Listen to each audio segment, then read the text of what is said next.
Drunken Master 2. And everyone just saw the whole movie. We could stop the stream. It's all good. Hell yeah. Oh man, how you doing?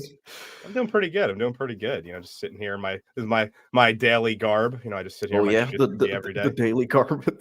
Yeah, I just sit here in my jiu-jitsu gi all the time. I mean, why not? Hell yeah, dude. It is martial arts month. You've got the belts at the back, man. You got to flaunt your shit. Yeah, there they are. Hell yeah. Let's see. White, blue, purple. It's kind of hard to tell in my brown belt right there. So. Yeah, he's got the rainbow, ladies and gentlemen. Dark hour.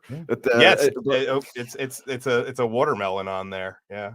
Yeah. That's why I always wear pink underneath it.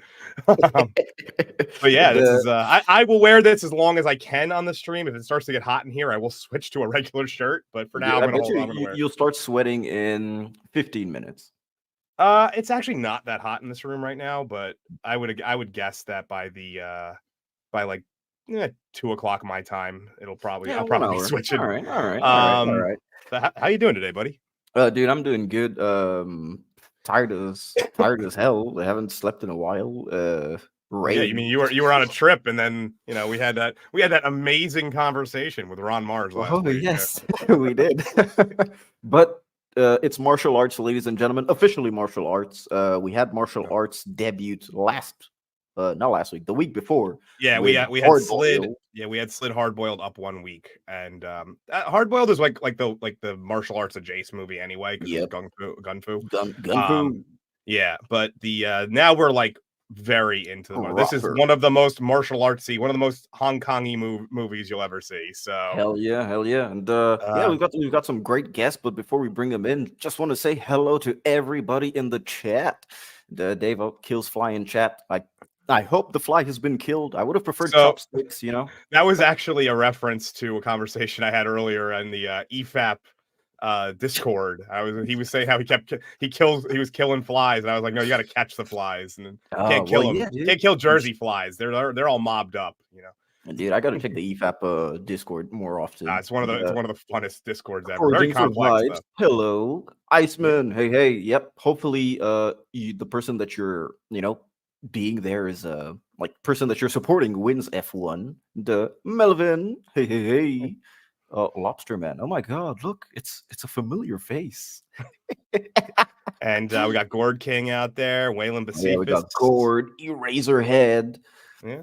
Two-Tone. Hey. Yep. Two-Tone. Is that a new one to the chat? I don't. Probably. Tim's Talk is here, man.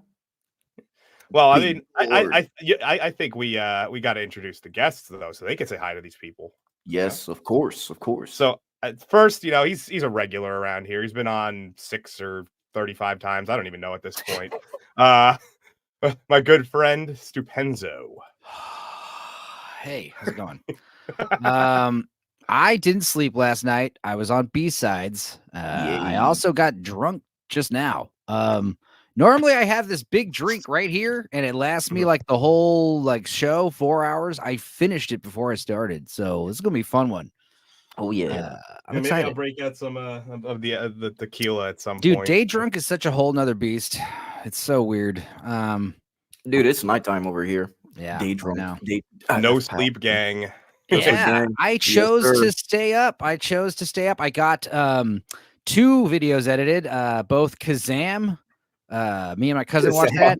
Yeah, and then me and Blue Collar Loser watched Spaced Invaders, and I got that edited and ready to go. And both of those movies are allowed on YouTube. So nice, no copyright. Good. I'm good to go. Yeah, copyright rules are weird, man. Like we actually I have to make a slight. Once we get Reaper in here, I want to make a slight announcement on because there was some people asking about what was 216. it? 216 about Hot Fuzz, I'll make an announcement about that Boo! after that. But we got to get the man in here. This is The legend.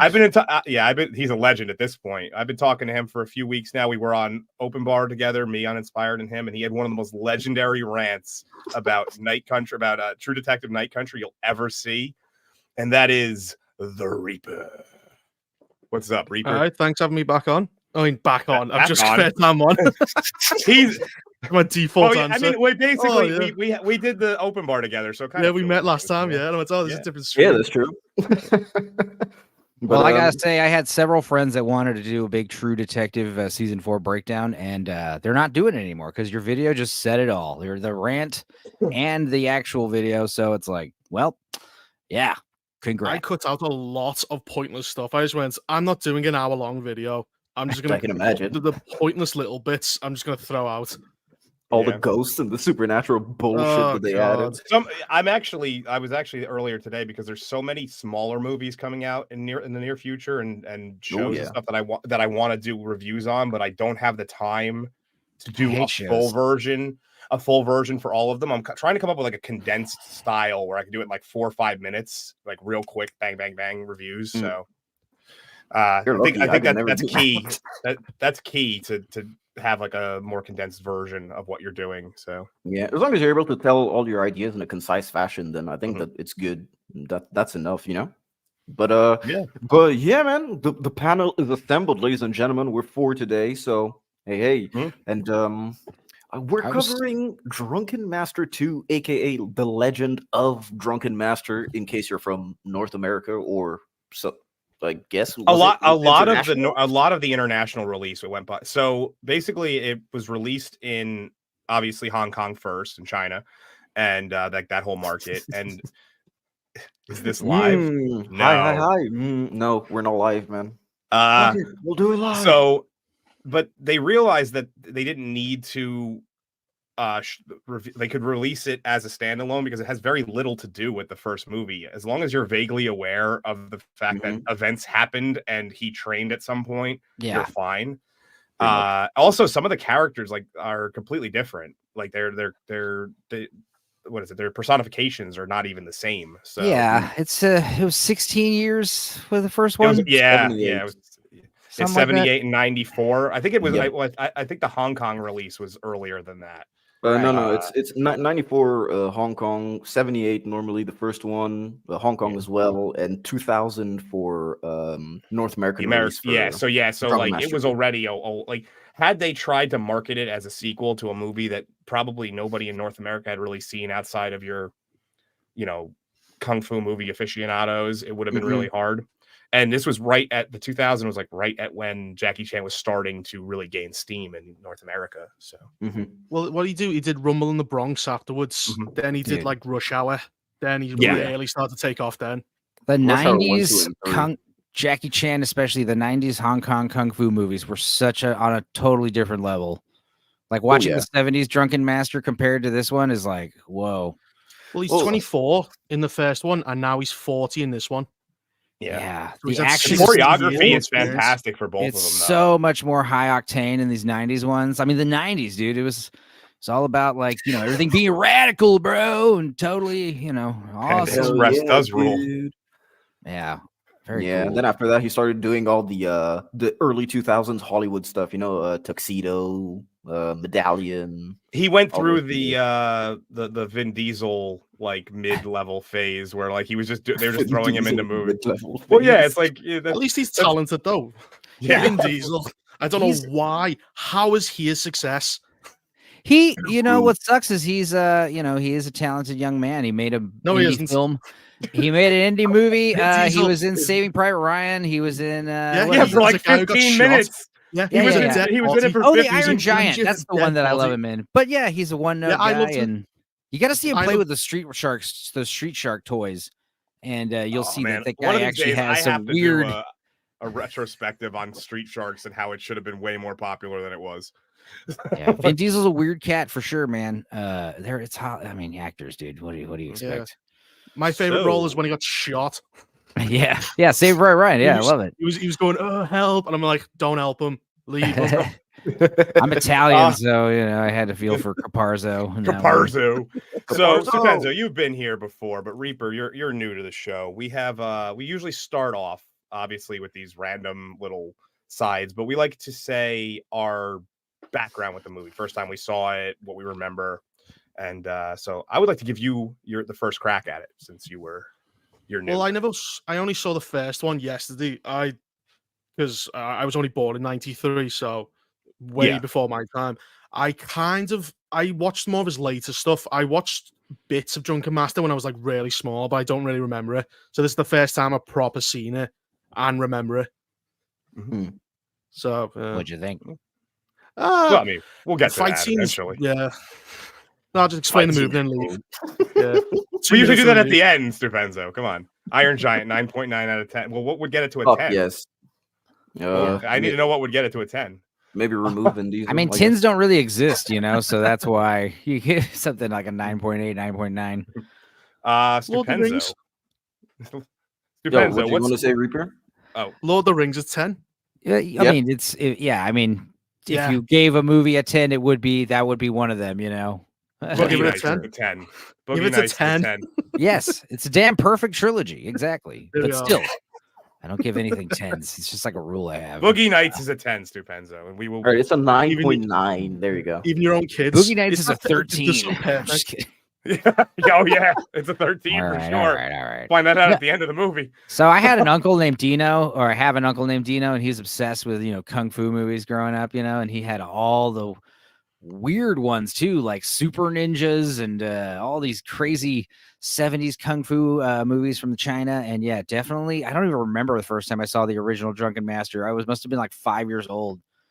And yeah, like once Rumble in the Bronx started hitting the theaters in the 90s, yeah, all of a sudden Blockbuster Video just started having all like Super Cop and Police Story and this one, and I remember renting these regularly.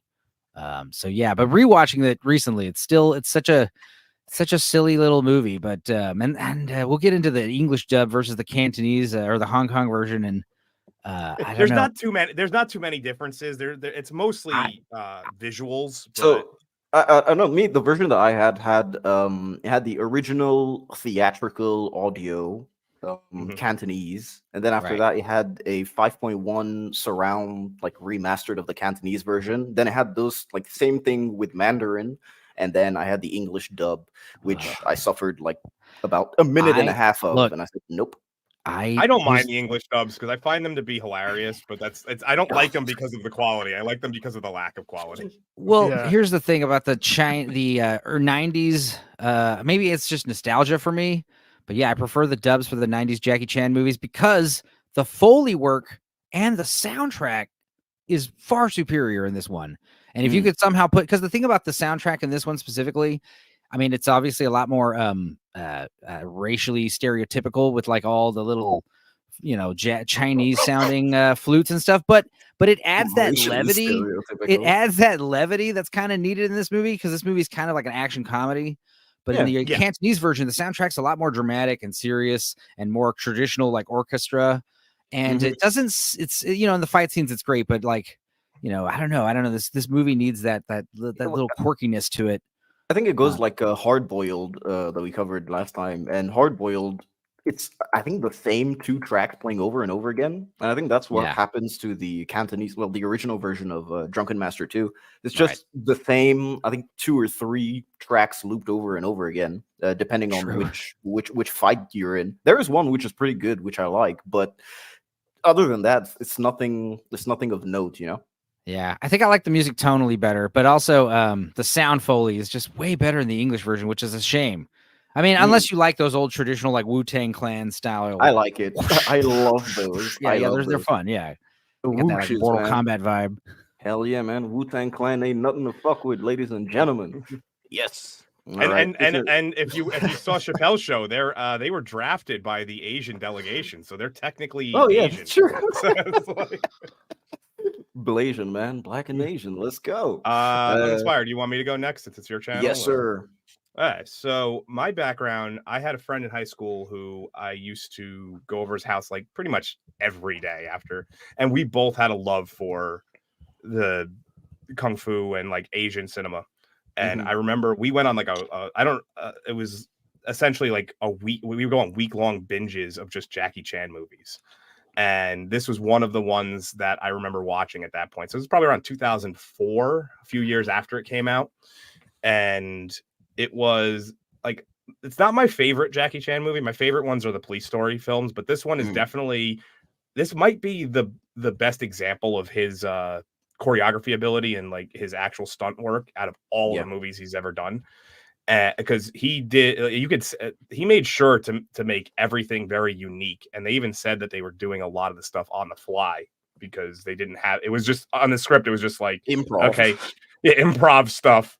And I remember this was pretty much when I got to this one is when I fell in love with his actual like work backstage for films. Like up to this point, I liked him as like, comedic act, Police Story, like I said, is funny, super cop. But this is when I really started to enjoy and start to study him as a entire, entity within Hollywood, not Hollywood and Hong Kong. And then from that point forward, I mean, up until recently, I've always followed his career.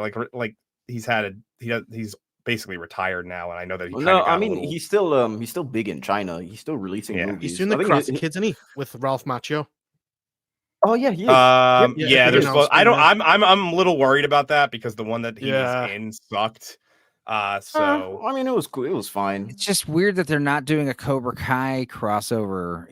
That's something. Maybe they are. I hope. Yeah, I mean, they have to be. They have to be, right? How do you know? They already cast the guy. It's an Asian kid. Ralph Macchio. Ralph Depends. Macchio. You just got why. Oh, sorry, Reaper. You kept saying martial arts, and I'm like, okay. And then Reaper, I'm sorry, I cut you off. Go ahead, Reaper. No, that's all right. I was just saying because they were looking for a casting call, weren't they? And some Asian kid. So you've got Ralph Macchio, Jackie Chan. I don't know how they're gonna like work because they're both kind of the same character almost. Yeah. The mentor figure. Yeah. So I guess they're sort of combining the universe. They're gonna put Karate Kid, the what was that, 2010 Kung Fu Kid or whatever. Kid. Yeah, they're gonna like put that Kung Fu into that. I don't know. I don't know how. I mean, listen, I'm pretty hype. If it's kind of like one of those 80s crossover movies, I'm down for it. If they can capture the tone, just make it entertaining at least. That's it. Or destroys everything. Oh yeah, it'll destroy. All I can say is that luckily for everybody who likes Cobra Kai, which Gord King just said something in the chat here. It will take place after the Cobra Kai is like officially done. I see. So they're gonna kill Ralph Macchio. That's what you're telling me. So it might retroactively hurt it a little bit, but you could just ignore it if you really wanted to. Is Jaden Smith a woman now? I have no idea. I don't know. would be surprised by the time we see him. A thing. That's what I because Jackie Chan, Ralph Macchio's going, look at my one, and they're all normal. Yeah. Jackie Chan goes, look at my one, and he's in a dress. Yeah. He goes, dude, I don't just know. like talking in the camera, like off the cuff, like how Jaden, his tweets are. They're it's like, come on, pondering dude, musings. My best friend's sleeping with my mother. Oh yeah, that's true. That's what his best one of all time. His best one of all time was when he advocated for everyone to just drop out of school. He's like, well, you don't need it. Like you just you don't need it. And it's like, yeah, we're not all the children of multi-millionaires, and we don't need to worry about like things like I don't know, having a basic education. Entanglements, having your mom have entanglements too. It just seems like there was some person at Netflix or whatever, or some company that was like, hey, this Netflix Cobra Kai thing, it's like doing good and winning over the fans. What do we do? Let's make a movie, ruin it somehow. Let's try to kill it. We got to destroy it somehow with a movie retroactively. All right. Well, at this point, I think they do it on purpose. Guys. Jaden is a Y-ware. So Y-ware. Oh yeah, he tried and failed, man. Uninspired. I think was his nail in the coffin, dude. But man. I'll hop on it so that we can get started. I'll do the super chat first. Fight the Club for $10. Thank you kindly. Saw this a few times in theaters with Chinese crowds. Enthusiasm and applause were through the roof every time, and it deserved it. Sadly, I don't think Jackie's topped himself since. Prob Chan's best, no contest. I I do like it when Jackie Chan's like involved in more modern stunts with cars and helicopters and what that's have the you. thing. That stuff's insane. I think it's the I'm not sure intensity he of ever it, put you as know? much effort into No. anything after this, but Well, there's Rumble in the definitely Bronx, he broke his ankle and he's Yeah. wearing a sock that was a shoe, Yeah. and he was just running around with a broken foot, jumping off buildings. So like, The year after that, can you imagine? yeah, The year after this, yeah. I was He was like literally 40. talking about that on Kazam. He's like his mid 40s and he's jumping off buildings. I'm just turned 30 and I'm going, oh, I'm not doing that. Yeah.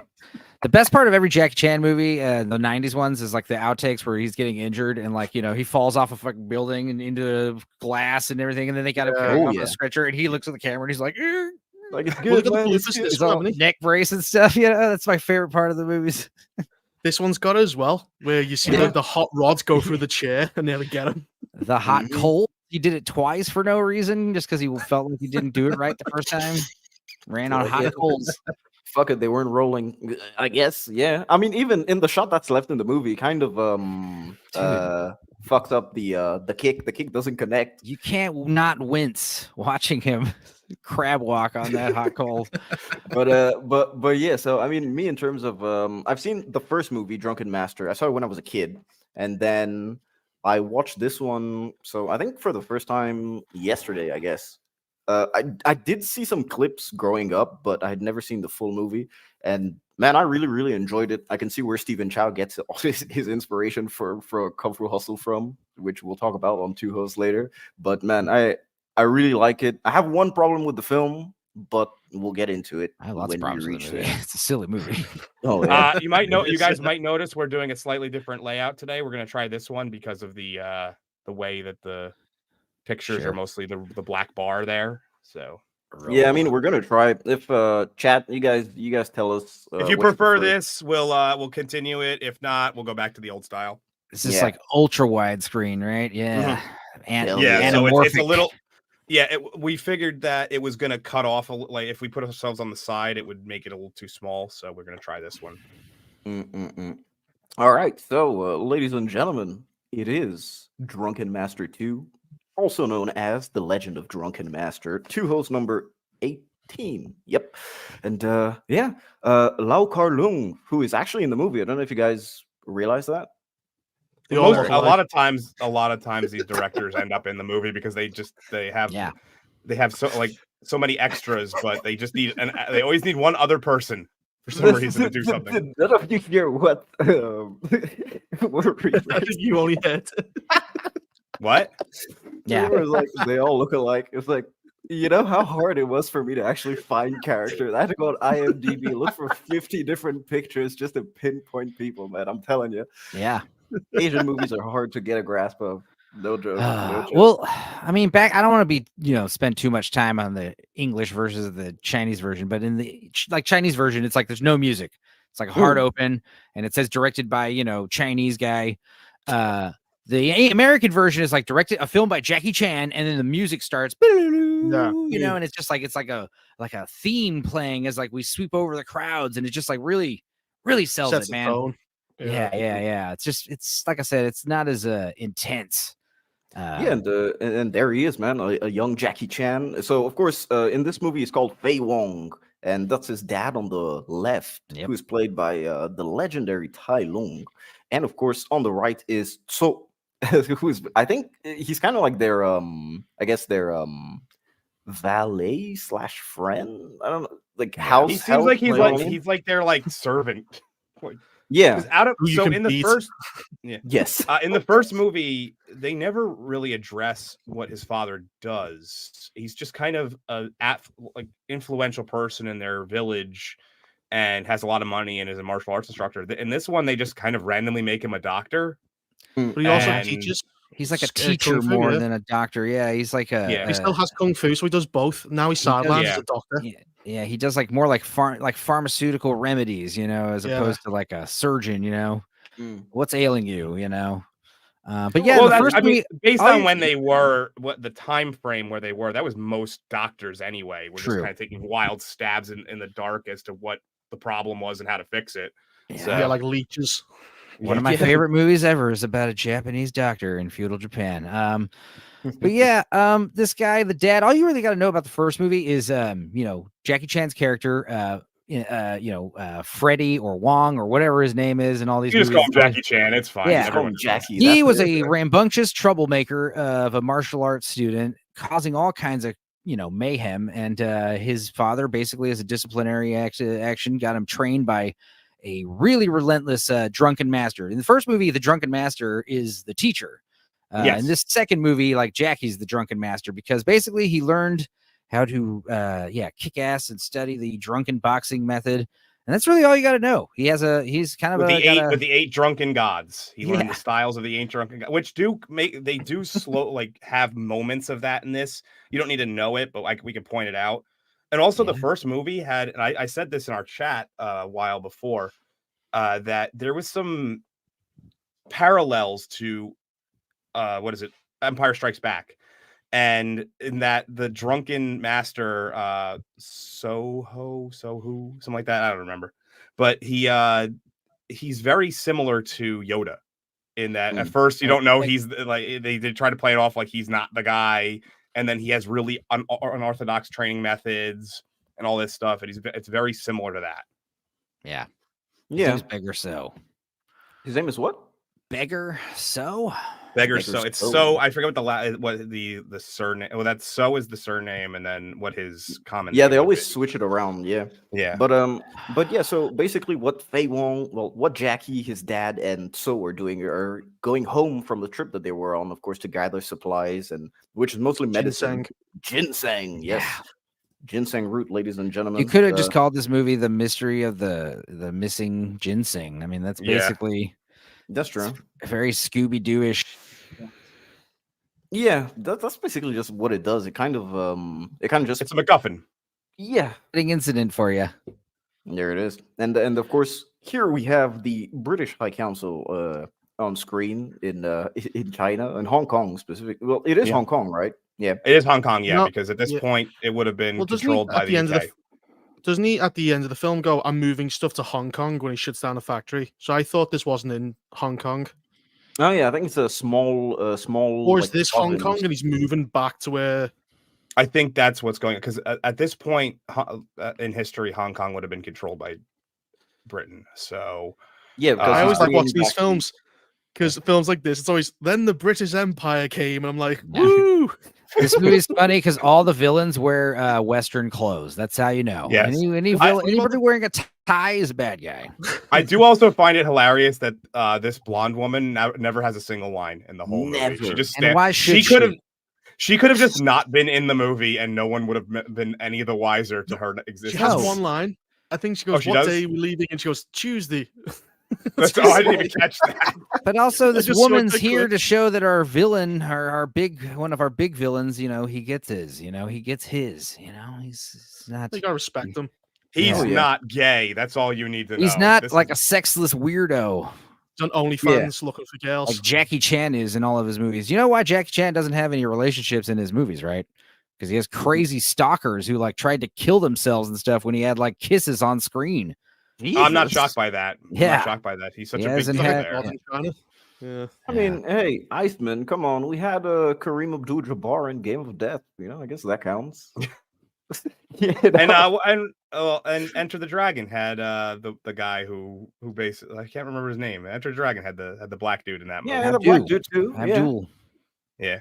Did anyone notice when you watch the dub of this, because everyone evil's British, for some reason the Chinese people who are evil have a British accent. Right. Yes. It's the weirdest thing. But also, the Chinese dudes that are evil, they all wear Western clothes. Also, and they have English names. The main guys that Jackie Chan fights later on are called John and Henry. In fact, they're all described as foreigners, even the Asian ones. Yeah. Mm-hmm. Yeah, that's true. And so basically with all of this that's going on in the trip, they managed to find a way to circumvent taxes by using the British people's luggage, of course, sneaking in whatever they need to, and then since they don't get checked for taxes, well, they go on. And so they finally make it to the train, and the teacher gets pickpocketed, but he never gets his wallet back, does he? He does. I think he does, which is why he tells Jackie, like, you don't need to go after the guy. Yeah. Yeah. And yeah, so the reason why he doesn't go after the guy is because it gives you a lot of like some character for the dad. He's unbothered by He's a material pacifist. losses. Yeah, he's a pacifist too. I mean, what does he say? He says something about forgiveness. There's always time to forgive. Yeah. That's all you need to know about him, basically. And of course, Jackie's character is just the ruffian, trying to make it big. Dude here has a really small. That's also, that's the thing that they have in common in both movies. His dad is like, his biggest shame is when his son gets drunk and fights in public. Fighting in public is like, you shamed me. Yeah, getting drunk and fighting in public, basically, because it's just well, it's not really disrespecting the dad, but disrespecting the what's it called, the name of the place, Pochilam. There it is. But he keeps talking about peace, and yet every time we see him, he's beating the shit out of Jackie Chan. Yeah. I mean, he is just going to town on him. You're He's allowed to beat up your just kids. Yeah. He's going, I taught you about peace, now I'm going to teach you pain. Hey, listen, So one thing that this movie does a lot, one thing that this movie does a lot different than the first one is its treatment of alcoholism and how it's. So the first one kind of treats it as a joke. This one treats at least like kind of references that it's not good for you throughout it. It's like, oh, the addiction that comes along with doing this drunken boxing, which it's still comedic the way that they perceive it, especially in some of the later fights, but they at least try to acknowledge that there's a serious nature to it. And whereas the first one, they don't even bother. Jackie Chan himself said that was a mistake he made in the first film, was that drinking looked cool, because everyone who watched that film was going, oh, I'm going to get drunk and beat everyone up.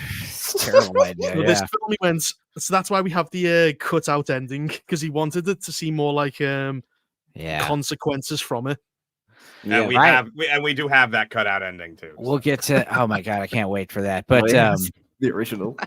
Yeah, I mean, it has this Popeye the Sailor Man type vibe in both movies, but in the first one, it's definitely like hooray, hurrah, and the second one, there's a lot more weight. Should he be drinking that much? Like, oh my god, is he going to be? Oh, I don't think you should be doing that. There's a lot of those kind of comments going on as he's getting blind drunk. Stupid drunk. Yeah, drinking what is it, industrial level alcohol? Yeah, no, the best. We'll get to that, but when he does like gin and red wine at once, or something, like, oh my god. No, but that industrial alcohol at the end, where it's like literally. You know what? Maybe we should switch to the other style. Pure ethanol. Yeah, hold on. Yeah. Oh yeah, there it is. It's Drunken Master 2, ladies and gentlemen. The title card. Dude, hell yeah. And of course, superior firepower.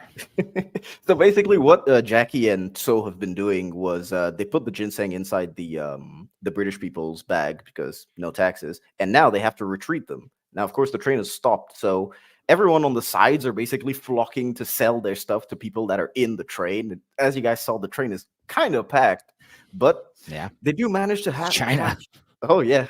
Well, I mean, it's funny because they also get a little bit of the social status of Jackie Chan's character, because when they passed through the car full of people that were there with the animals, So, who's on the right, wanted to basically vomit. At that point, he was like, how can these people go with animals in the same carriage? It's not good, So kind of gives you that. And they do hatch a plan to go to the first class and get everything that they need by throwing a bunch of ducks and chickens at the people in first class. Fowl. They throw a bunch of fowl at it. Basically, a bunch of fowl. Has anybody ever seen like those videos on YouTube of like them packing people into Chinese trains, modern day trains? Oh yeah, I've seen that. They have like sticks and they're like poking people to get them in and stuff. The videos of Chinese tourists at buffets getting all the plates and plates of shrimp and eating a few shrimp and throwing them all away. And Chinese people don't have this, or at least modern Chinese people, they definitely don't like lines. They have like this mob, like kind of rush to the front and get seen as soon as possible kind of vibe mentality. By the time you get seen, all the food's gone then. Right. There's too many like of a them. fat guy in front of You're gonna go to the post office. You can be at the post office for 9 hours and still not get seen because there's so many people, trying to go to the post office. So, yeah. Leaving your house as a queue. There's a queue in your garden. So as he's taken back the ginseng from the British Council, he encounters the director of the movie, ladies and gentlemen. There he is in front with the parcel, and Oh, okay. yeah, that's him, man. He's the They grabbed spear- two identical yellow. Yep, they've got two boxes, identical packages basically, and this is what's his name? Fu Wenqi.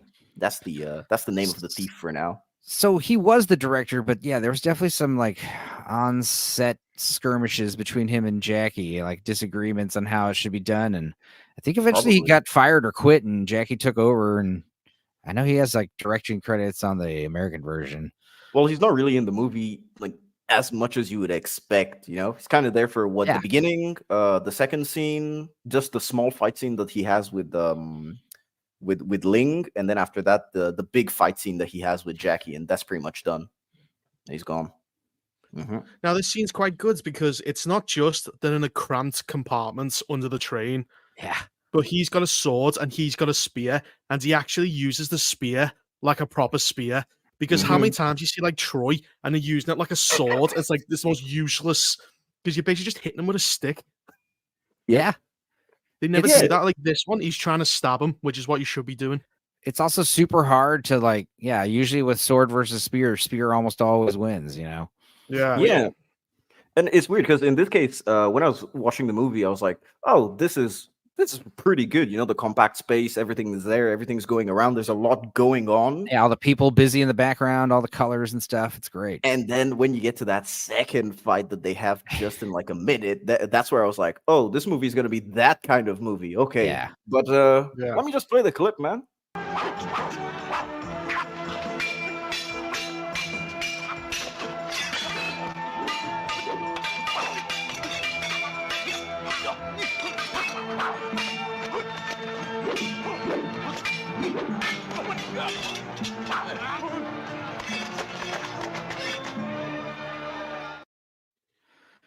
Yeah, No. I'm not a fan of the Star Wars prequels, but it reminds me of like little Yoda fighting, Darth Sidious or whatever Sith, whatever Count Dooku. Count Dooku. Yes, he has to do all these flips and stuff to like compensate, and the same thing with Jackie Chan versus the spear. Like the guy with the spear just is like doing like this kind of motion with his hands, and which he's used to. Can you show us that motion one more time, please? Yeah, I'm just doing like I'm just doing it. You got it. Pervert.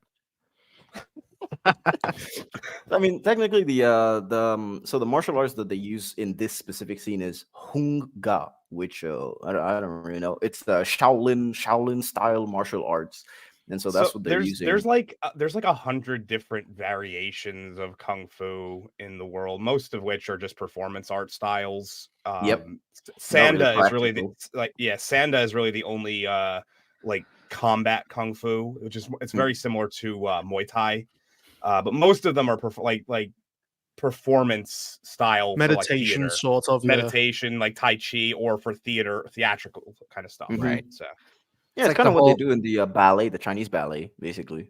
Yeah. Or it's like, The Matrix or some of these other movies, like so many like different styles. And in this movie, especially like these other Jackie Chan movies, quoting the move you're doing, like the style.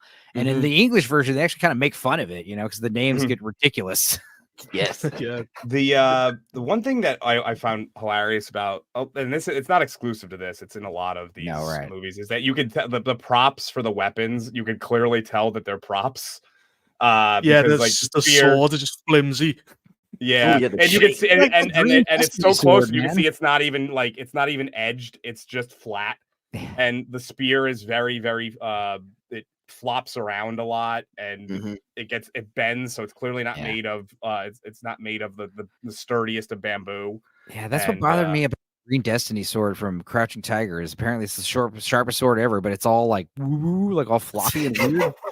Yeah, it's the thunder noises from old Hollywood. The just aluminium. Sword. Yeah, it's like those Looney Tunes cartoons. Apparently, Two-Tone used to do Do Lau Gar, which I guess is another variation of kung fu. It's no, not he only used to do Lau Gar. He used to do Lau Gar. Oh, sorry. Do Lau Gar. Oh, Lau So Kar. yeah, with kung fu and also karate has that a lot where because there was a lot of family styles that Mm. would go on to like be spread. So that was essentially how that ended up happening. Yeah, look, they do Lau Gar British Kung Fu Association in England, Ireland, Scotland, and Wales. That's pretty cool.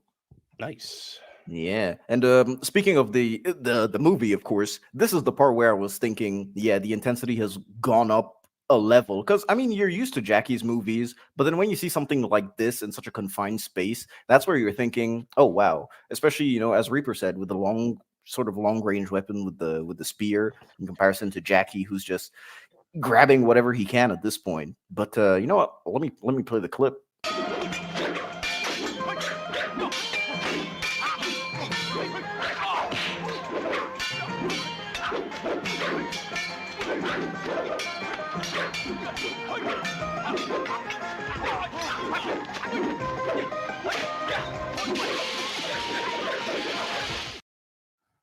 Man.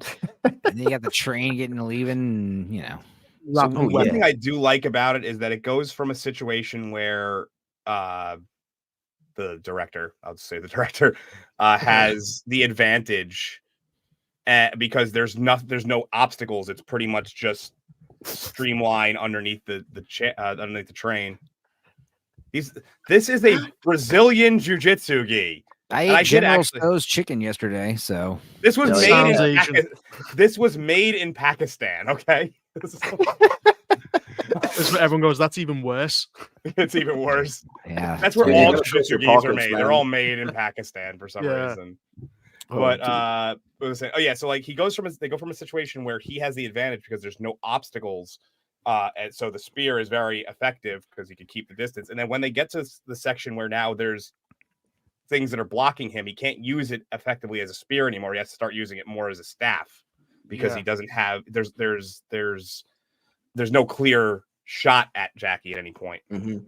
And I mean, just to bounce back off that, I think that there's it's very interesting to see the way the fights are structured in the movie. So I think that each fight has about like 3 acts, if you look at it correctly, contained into the fight itself. So for example, the first one would be under the train tracks. Then the second one for here would be under the you know what, the clip that we just saw. And then this would be kind of like the third act of the fight where it's just them fist fighting. And Yeah. if you pay attention to that, throughout the entire movie, all the different fights have 3 acts and they constantly switch locations, which I think is really good in keeping your fights looking proper fresh. Because people really underestimate, especially, you know, directors, they really underestimate the power of just changing the background sometimes, even though it can be stale. So I think Dread, for example, I said this in my Dread video, it's one of the good things about it. You have this huge just gray building and it's made fully out of cement, so there's not really any different colors, but they add stuff like green smoke in one scene, or no, only red lights in another. So just it changes the setting, but still keeps it contained, which is really done well here, which I appreciate a lot. Well, it changes the pacing as well, because you can slow down, you can then speed up, and then you can introduce props, Mm-hmm. Yeah. which Oh, yeah. changes the dynamic of who's winning and who's losing. Environmental assists is something that we Which lack. he does a lot in this. He has a lot of weapons in this. Mm-hmm. And Yeah. I think it's a shame that we don't have this in modern, I guess, in modern movies today. Even the action ones, it's mostly just guns. The only one I remember of recent would be John Wick 3, not even 4, John Wick 3, where they had a lot of environmental stuff, and that was pretty much it. Was Well, 3 the one where he killed the guy with the book? Yes, Yeah, okay, so yeah, book, knife shop, horses, and stuff. But they're obsessed with the one-shot camera, and they always do it terrible. Yeah. Every that's the time. thing. there are Yeah. some very extremely long takes in this movie, but they're not oneers. There's still cuts, but they do have you know, like a They good go on like for a while, minute, yeah. minute to 2 minutes of it's one angle and they stay there. Yeah, the It's camera will like maybe that- just do a quick little tilt or a pan, and then Yeah. it just, you know, it's very minimal movement. But you don't need to do all these like dynamic camera shots, because you're watching 2 experts just being amazing. Whereas if you've got like Echo, it's just terrible. Where Like, you see Yeah. them and they miss time and everything, and you can't get a kick online, and you're going, "What are you doing?" Yeah, I yeah, think Echo felt like it was the first take, and they were like, "That was good enough. That's fine. Just Yeah. go." Yeah, they were kind of just like, yeah, fuck it. But I don't know, man. I feel like there's just not enough effort put into actual proper, not only Choreography. choreography. Well, Yeah. it's choreography, but it's the intensity of the execution of that choreography. You know, that's the Well, you need thing. to practice it, and It's that's the thing is a another- lot of times they don't practice it anymore. Yeah. It's like with Echo and other Marvel is especially bad at this lately. But even other films that have come Like out Star in Wars, like the Star prequels Wars. Oh, yeah. between Obi-Wan and Anakin, the lightsaber yeah. fighting that compared to Rey and Kylo.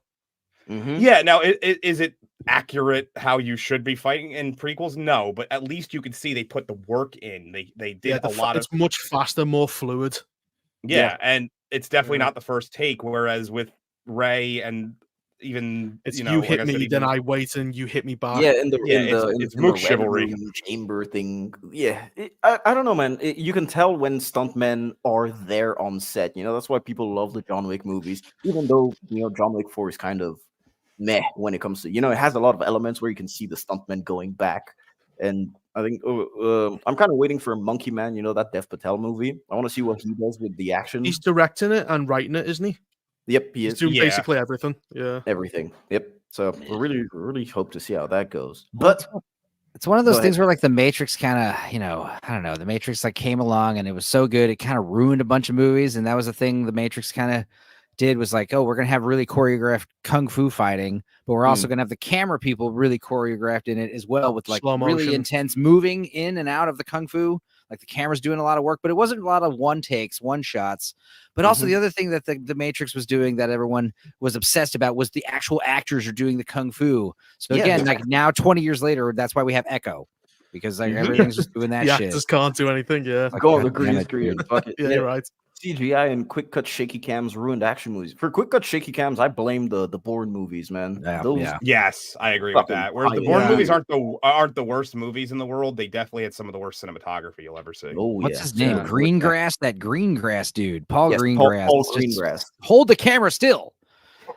Traffic and Saving Private Ryan. Those two movies like influenced like every movie in the early 21st century to look It's that okay way. to do it from time to time, especially if there's like a big explosion that happens on set. It kind of gives that feel of like, okay, the orientation feels right. But when you do it for every single jump cut, and It just has to serve a purpose. becomes man, disorienting after a while. You start to kind of get vertigo. Well, It's they're just weird. having them to have them. Yeah, basically, yeah. exactly. It's weird. I never thought that I'd take Ryan Johnson as an example on directing or cinematography or anything like that. But if you look at Knives Out, at least the shaky cam in there is justified because it actually enhances the character's POV in the situation, But Just don't let him write. yeah, don't let him write anything. Keep And him behind the don't let him camera. explain himself ever. Just keep him away from social media. Yeah. And so yeah, so we get the third act of this this fight between the well, wait, give me a sec. I need to cough back.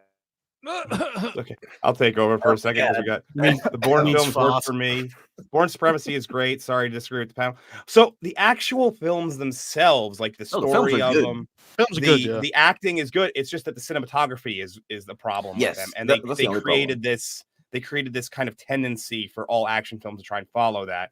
Hello, Sassy. Hello, and anybody who we missed. I believe I saw Cannoli out there as well. Yes, sir. Yo. Big C was here. Mrs. C is here. Canolius.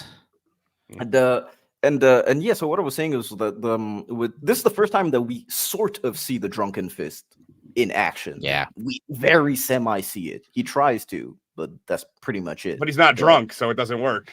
Exactly. Yeah. It's like I'm gonna wait till you sober up. We'll see. It's like nope. All right. let me get the clip.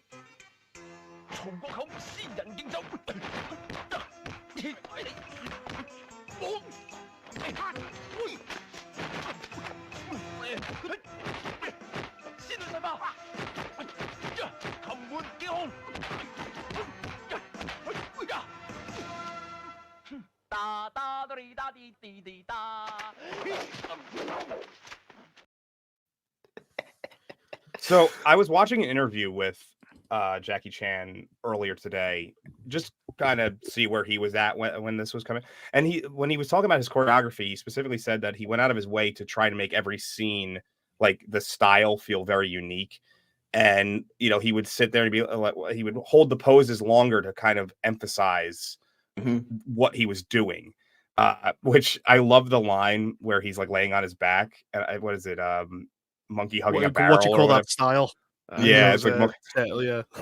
It's like, and I'm just sitting there as a jiu-jitsu guy, and I'm just like, that's called open guard. That's what that's called. Like, I was just wait for the dude to come and then grab him. Like, climb upon me and meet thy doom. You think you'd be able to? You think you'd be able to 1v1 Jackie Chan jiu-jitsu? I mean, he's not really he's a performance artist for the most part. That's what I mean. You have the advantage. Yeah, I mean, also he's going to be 70 in 3 weeks. So. Yeah, I mean that's not stopping. That's not stopping Jake Paul and Mike Tyson, man. Fuck it, we'll organize it. But yeah, like Jackie Chan has never been one of those guys who tries to explain himself as like a real I could take anybody in a fight martial artist.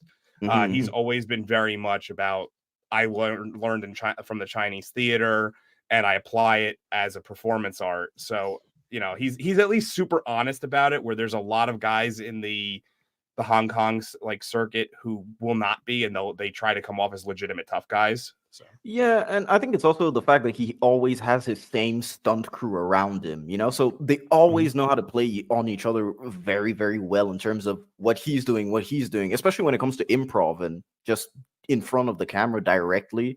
They know how to play. I was about to say they know how to play with each other. That doesn't sound right. Probably they know how to play off of each other, I think is the term you were going for. Yeah, the more familiarity. So I mean, even from a actual competitive and style. So when I roll with somebody who I've rolled with dozens of times, you end up kind of doing almost like a dance, so to say, where it's like, okay, I know he's going to do this, so I do this. And then it's like, and it's the same thing for choreography. If you have a familiarity with somebody, their tendencies not only become known to you, they become expected. So you can tell the fluidity of that throughout the fights. Yeah, and just the fact that right now they respect each other, both of them, Fu and Chu and Jackie's character. It just to go back into the movie, and it's just there. But it also gives you a characteristic about Jackie, the fact that he doesn't want to leave and catch the train. Just thinking directly of, oh no, I need to beat you. I need to do this. Exactly. Hard-headed. Yeah, hard-headed. And of course, go ahead. What I really like about these Jackie Chan movies is like we said, a lot of environmental stuff, but also Jackie Chan's always got this attitude of not so much in these movies, but I don't want to fight. He's always avoiding conflict, and when he is fighting, he's constantly getting hurt, out shaking his hands because punching people hurts, and constantly pinching his fingers and things like that. Especially if you don't wrap your hands, the odds of breaking your fingers and your metatarsals and stuff is very high. So Well, it plays into the comedy of the scene as well, because he's always on the back foot. He accidentally rolls onto a plot. He rolls onto a chair, and that chair will hit someone. It seems accidental, a lot of stuff. Yeah. He acts like he's doing everything on the fly, which is his character would be, even though all of the actors are rehearsing ad nauseum, I think they said they would if for every day they would shoot a fight scene, they'd get a few minutes of footage. I think it was either 3 or 30 seconds. I have to look that up. Oh my God, that's even worse. Yeah. I'll look it up right now. I saw it on IMDb not too long ago. That's so funny. Yeah, I mean, that's why I think the last fight in the movie took 4 months to shoot or something nonsense. Yeah, it took them 4 months. You have to heal. You have to heal all those burn marks. Burning all right, so coals. The 7-minute fight at the end of the movie took nearly 4 months to shoot. Jackie Chan indicated the 1 day's filming typically produces 3 seconds of usable film. Holy indicated. Shit. It's not like Transformers, where they said you had 3 seconds of CGI is 3 months of work. Yep. Yeah. I don't remember hearing that. Starship Troopers. Starship Troopers. It took 18 hours to render 1 frame of special effects, and then they invented some sprite technology, and then they got it down to like 15 hours of frame. It's like, oh my God. It is Hell yeah. amazing how much computing power is required for a lot of these CGI You need like a scenes. room full of computers that are just rendering, and that's all they do. Yeah. Is render. And you get, and maybe in a week you'll have a full scene. It's like, Hopefully, it's the one that you hopefully. wanted. But it you depends know? how many computers you could get going. That's true. Yeah. And so yeah. So after the fight, he finally makes it back to the train, and he has his package again, which is supposed to be the ginseng. However, of course, it got flipped, but we don't know this yet. And this dude just like he's in the movie for one scene. I think it's because he's played by the character himself is an actual person who existed in real life. Oh, okay. Yeah, I don't really know why he was added into it. It's kind of weird, but he does get him out of the tough situation that he's in right now with the customs basically just inspecting everything because British Council said that they were missing some things. Well, this is kind of funny because he keeps showing him the same box. He goes, "No, that box." Yep. He just shows him the same box again. You've seen it already. That's it.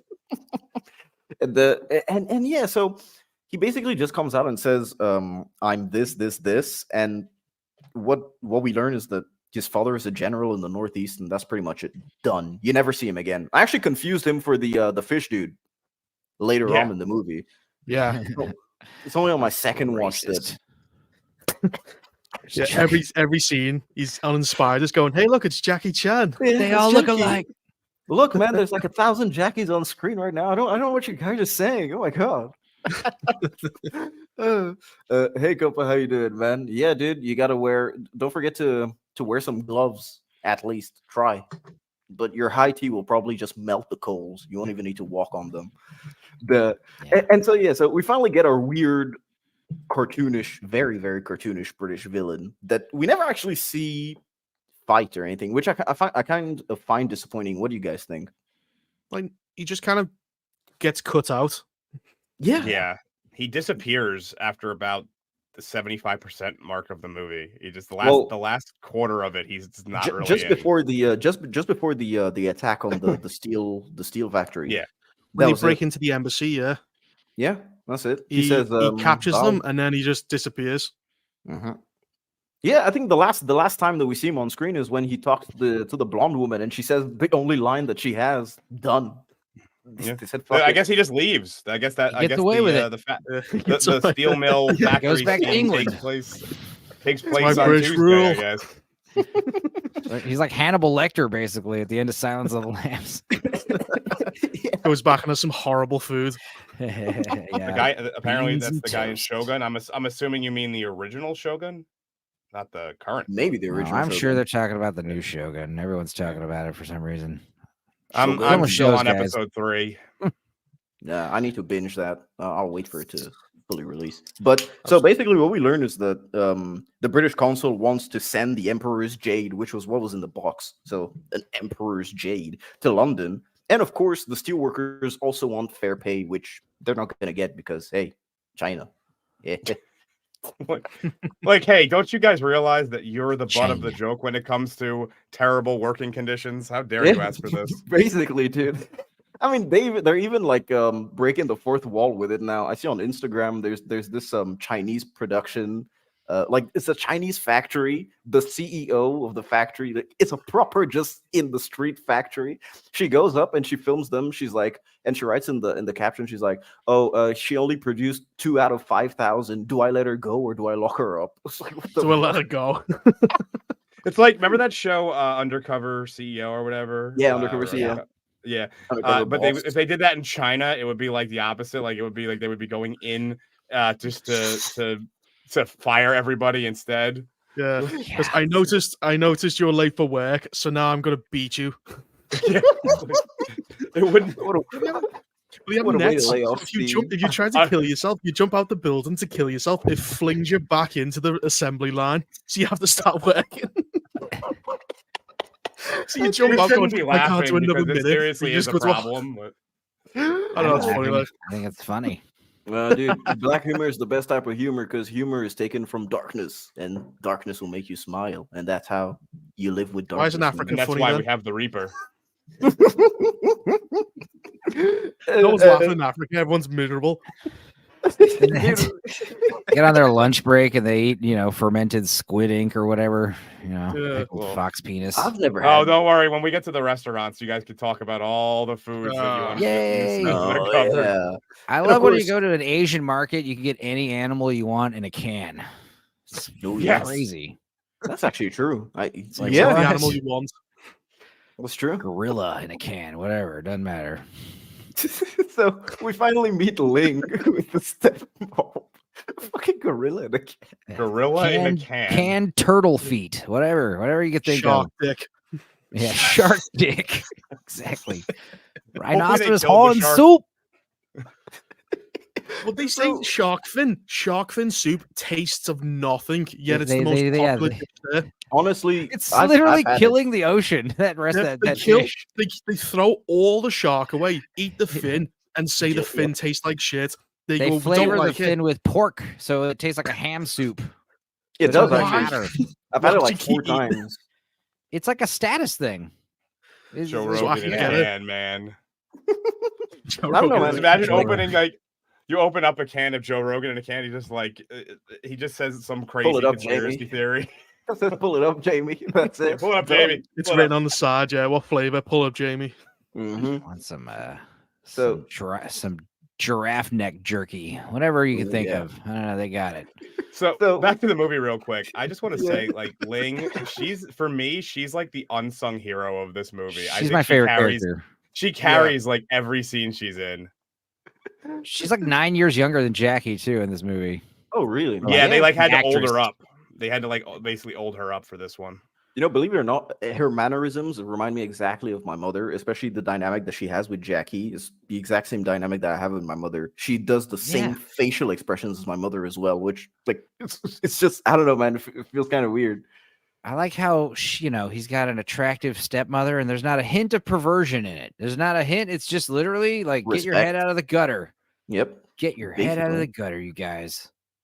She's running her illegal mahjong, compared to because her husband, who is of course Mr. Wong, and he's not really happy, so she has to cover up everything and act as if she has some clients because of course they're doctors, and so this shrine, it is his mom's. Like Apparently, this is Tomb, why right? they eat certain things. By the way, Oh yeah, No, that's a lie. everything Asian makes big boner.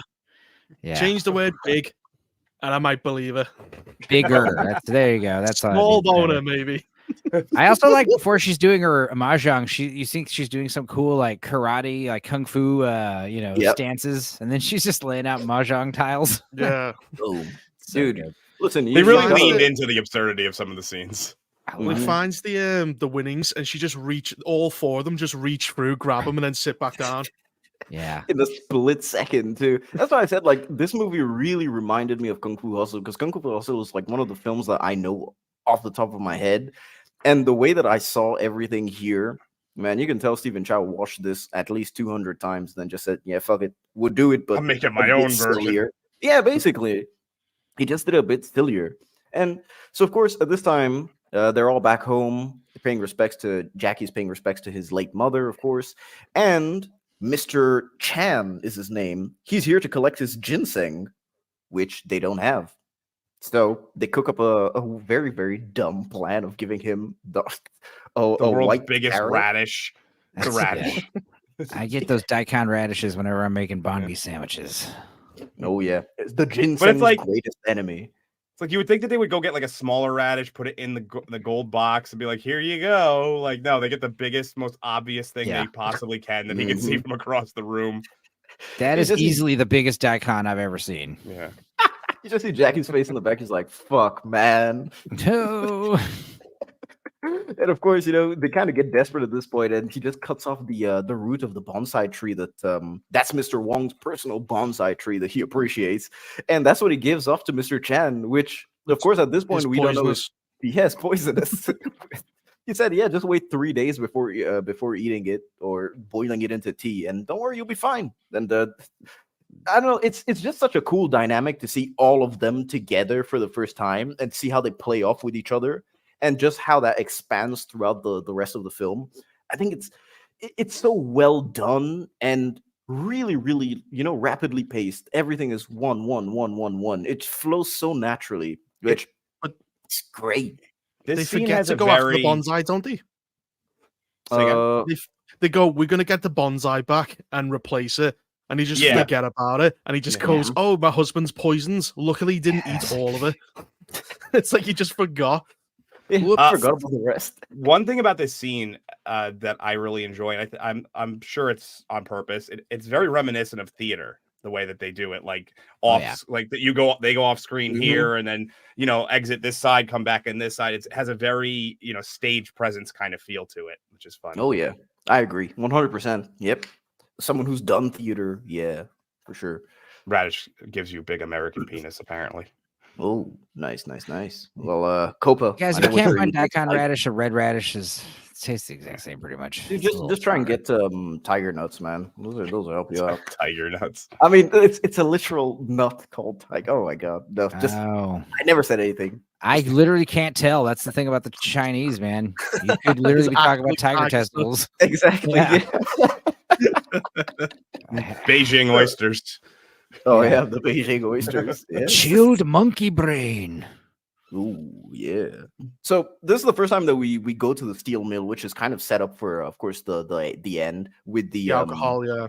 Yeah, the alcohol. We also do meet Fo Sang, who's the guy that's storing the alcohol, and I think it's Uncle. Well, I'll just call him Uncle. He's the dude at the right over there that gets beat up at the end. And yeah, so it's kind of just set up basically, and we kind of get the introduction to the new foreman, which was because the steelworkers wanted to get better pay. But hey, China, ladies and gentlemen. So Yes. the one thing that go ahead, Reaper. I love how he negotiates. It's just there's no way he just jumps down and kicks everyone. Yeah, He just says, "Yeah, fuck it, man." There's no It's like beautiful. he just runs up and does this. The negotiations were short. He just kicks everyone. That's how you negotiate. Absolute basically massacre. like you're all gonna need to start working at night and not get paid 4 extra hours. for it. If you But the don't funny work for thing is- extra, then the factory closes. You all lose your job. Well, he sets half of them on fire, and it's like, well, when they recover, we can now get back to work. But you're like, it's all the rest for they would need to recover from their injuries would just slow you down anyway. Yeah. So, I mean, we've already gone past it, but the one thing I wanted to say is that the alcohol being like the way that they get, well, first of all, it's stupid that they're keeping it so close to So close. it would Well, keep would in mind, boil this is, away. It would just boil away from being in a hot room. This But- is before. This is I think right before World War I, right, or World War II. I think it's Uh, before World it's War. after World War I believe. How was it? No, I'm- before World War One. It's Well, like- literally in the. It's in the. It's in the description of the live stream. Early 20th century. Yeah, okay. So, So, yeah. but one thing is, this would be a very ineffective method of getting there. Like, yes, it would make the flame flare up real quick, but it would immediately go back. It would be a terrible way to get more heat for your. And you also keep the cups in like human-sized cups, so enough for Jackie to drink. Yep. Yeah, but that's yeah, I true. mean, they would also, it would, just from the fact that it's hot in that room, the alcohol would probably boil away. Yeah. It would, because That's it has true. such a low boiling point comparatively to water. But I'm just like, as I was thinking about it, basically it's literally it's alcohol lighting. It's the gas lighting of its era. You would get a quick flame out of this, but it wouldn't actually really increase the heat for any extended period of time for what they're doing. It's a very strange concept that they were going with. You guys ever see The Master? That's kind of what it reminds me of when he's like drinking the torpedo fuel. Yeah, Oh, yeah, I see what you mean. Yeah. So awesome. Yeah. And so yeah, I mean, the foreman, he just decides to beat everyone up because hey, fuck it, Yeah. he can. And the foreman is Henry. So that's the dude that's named Henry that we see later on. That's one of the final boss battles, basically. Then of course, we get more of the British Council that's in the background, and right opposite is I think it's the Tai Li Fu boxing school. The by loudest kung fu school you'll come across. Yeah, training at He's like complaining about the 11 noise. PM. Going, ha! In the middle of the night. Some people are trying to sleep. Yep. Well, it's because they all work during the day, so that's why all the kung fu classes at night are like a big craze, PM Mhm. classes. Yeah, and so I mean, because of that, he wants the land which is called Pochilam, which is the same land that's owned by Wong, Jackie's dad. And so the council wants it, but no one is willing to sell it, of course, which of course becomes relevant later. And we do see in the background over there, it's the fishman. Yeah, Tsang is his name, if I remember correctly. And yeah, there is the British councilman. In the English dub, are they actual, like, do you think it's their real voices, or would they ADR'd into it? No, it's definitely ADR'd. ADR. Definitely like, yeah, totally like. I wasn't paying random close white enough dudes. attention. His lips don't sync. No, but I mean, it's definitely like the guys doing the voices. Or if you've seen the original Jackie Chan Drunken Master, like his dub is like an Englishman. Yeah. It's like obviously not Jackie doing his own dub. That's definitely what's going on in this one with these bad guys. Oh, because in the version that I had, they only spoke a few words of English, but most of the time they were just speaking Cantonese. That was it. So Oh yeah, no, they're definitely fully dubbed in English by American actors. and there is the fishman song, and the dame that he's trying to get, I guess her number, her what would it be? Telegraph. Show back up at my fish shop. Yeah. I thought it's funny. Or some I remember. bamboo. Yeah. I remember the first time I saw this years ago, and I made the same mistake again where I thought this girl was going to be way more important than she is, and she's just in this Right. scene, and that's it. Like, Yeah. Well, she shows up a basically. little bit where in the big fight where the 50 people are, and then she Act punches fight. the guy, shakes her hand, and that's it. yeah, Basically, yeah. Her name is Miss She's one of the Fan. boys, basically. You know. Yeah, Miss Fan, but she doesn't want the Tai Li Fu boxing. She prefers the drunken fist, of course, because hey, who doesn't like Jackie, man? When they Normal. do the Drunken Fist, they make the Dark Hour like they do this kind of thing. Is this like Yep. effective? Like what? no, it Like, it what? would not. That would not. You would Snap wrist. your wrist, right? Punching Yeah. someone like that, wouldn't you? I mean, yeah, Uh, you would. Well, you're basically punching with a soft part of your hand. It's not really. I think it depends on how they do it. Because me, for example, I had a Korean neighbor, and he was like a martial arts expert, weirdly enough. And he said that when he did it like that, what he would be doing was hitting with his fists. But since he didn't have a closed fist, he would be able to actually hit harder with his like knuckles specifically, just his Yeah. knuckles. Which I mean, I don't know. He said it's to end the fight quickly. was just punched bullshitting someone in you. the nose. He was Yeah, just dude. bullshit. that He was was not he true. was just spouting what someone else told him. Yeah, There's a he's got- reason yeah. why this is the most effective way to punch someone for hundreds Yeah. of years. Was he a Like, fighter or was he just a chef? He goes, yeah, I'm a. He's just cooking something, going, yeah, I'm an expert fighter. It's Trust like, me. yeah, trust me, bro. Source. Yeah. The only Don't thing, worry. Don't fight me. the only Don't pick thing on I me. could say that you might be able to argue with this is that by hitting him like this, you actually are already in a gripping position, so you could grab them. That's the only thing I Yeah. could argue, and that's very loose argument. I don't know, man. We'd have to see. And of course, you they have a fight them? battle. I've been Challenge him with to a fight. I've been See who's telling I've the hung truth. around with a lot of professional fighters. Not a single one of them has ever said, "Hey, punch like this." So yeah, so they have a sort of rivalry between the drunken style and the boxing style. Well, the It's weird drunken boxing muscle. versus his like chosen style of kung fu. I Fish. think that's what they call it. Fishman style. Yeah. Fishman style. I like that. And of course, they fight for the lady, of course. And let me play the clip. It's a bit long, so just fair warning. Yeah.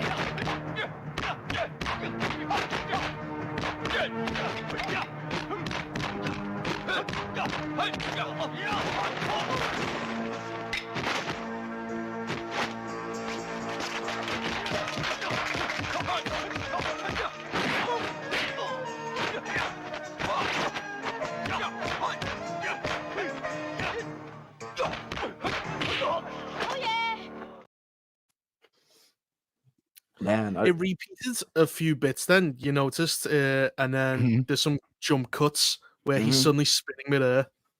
no, Yeah, no, so that's it might me, dude. be way longer. I have to Oh, cut yeah. I have to trim the video down, dude, or Oh, copyright. okay. I was like, Right, I right. don't remember that. That looked like a.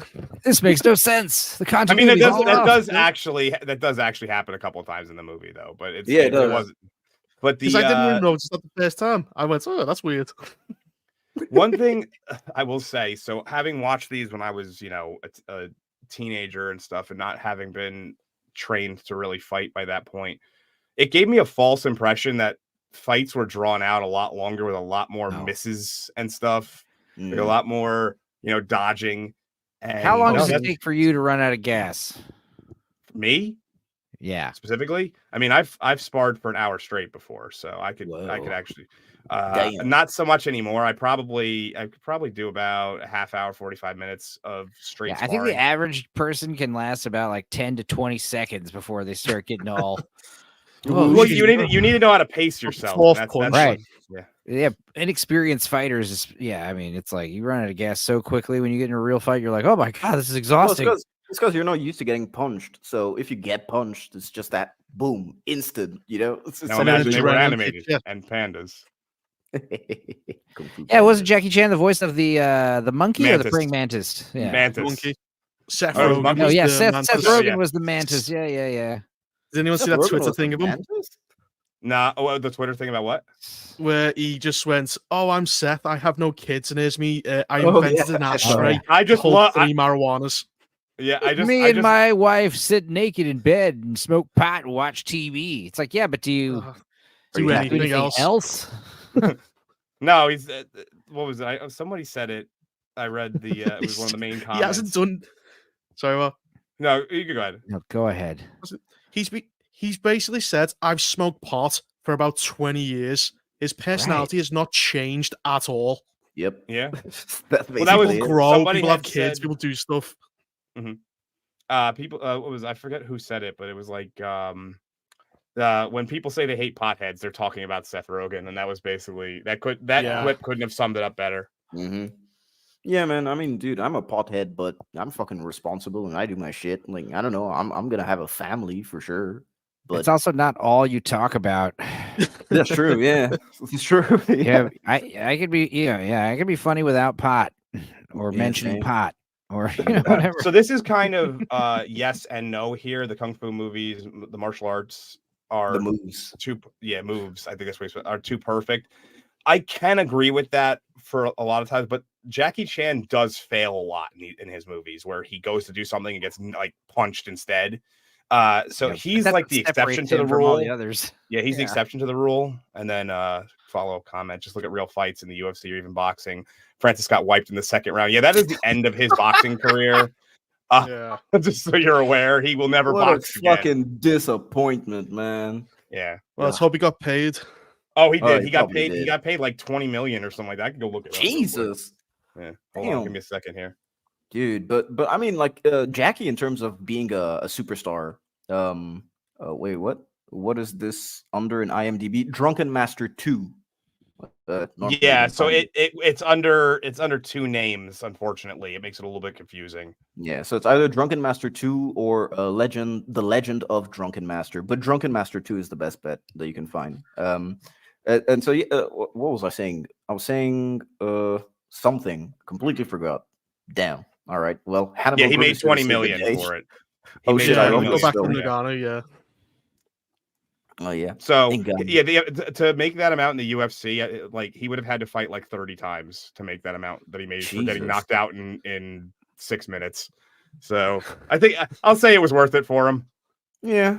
I mean, the thing I wanted to say was Jackie Chan, in terms of all the other martial arts, especially from China, the martial artists that became famous. I think Jackie Chan is probably the most recognized in terms of like everyone knows his movies anywhere you go, man. Because I would go to like random places, you would never think they'd seen a DVD before, and they know who Jackie Chan is. They can like quote Rush Hour. It's crazy.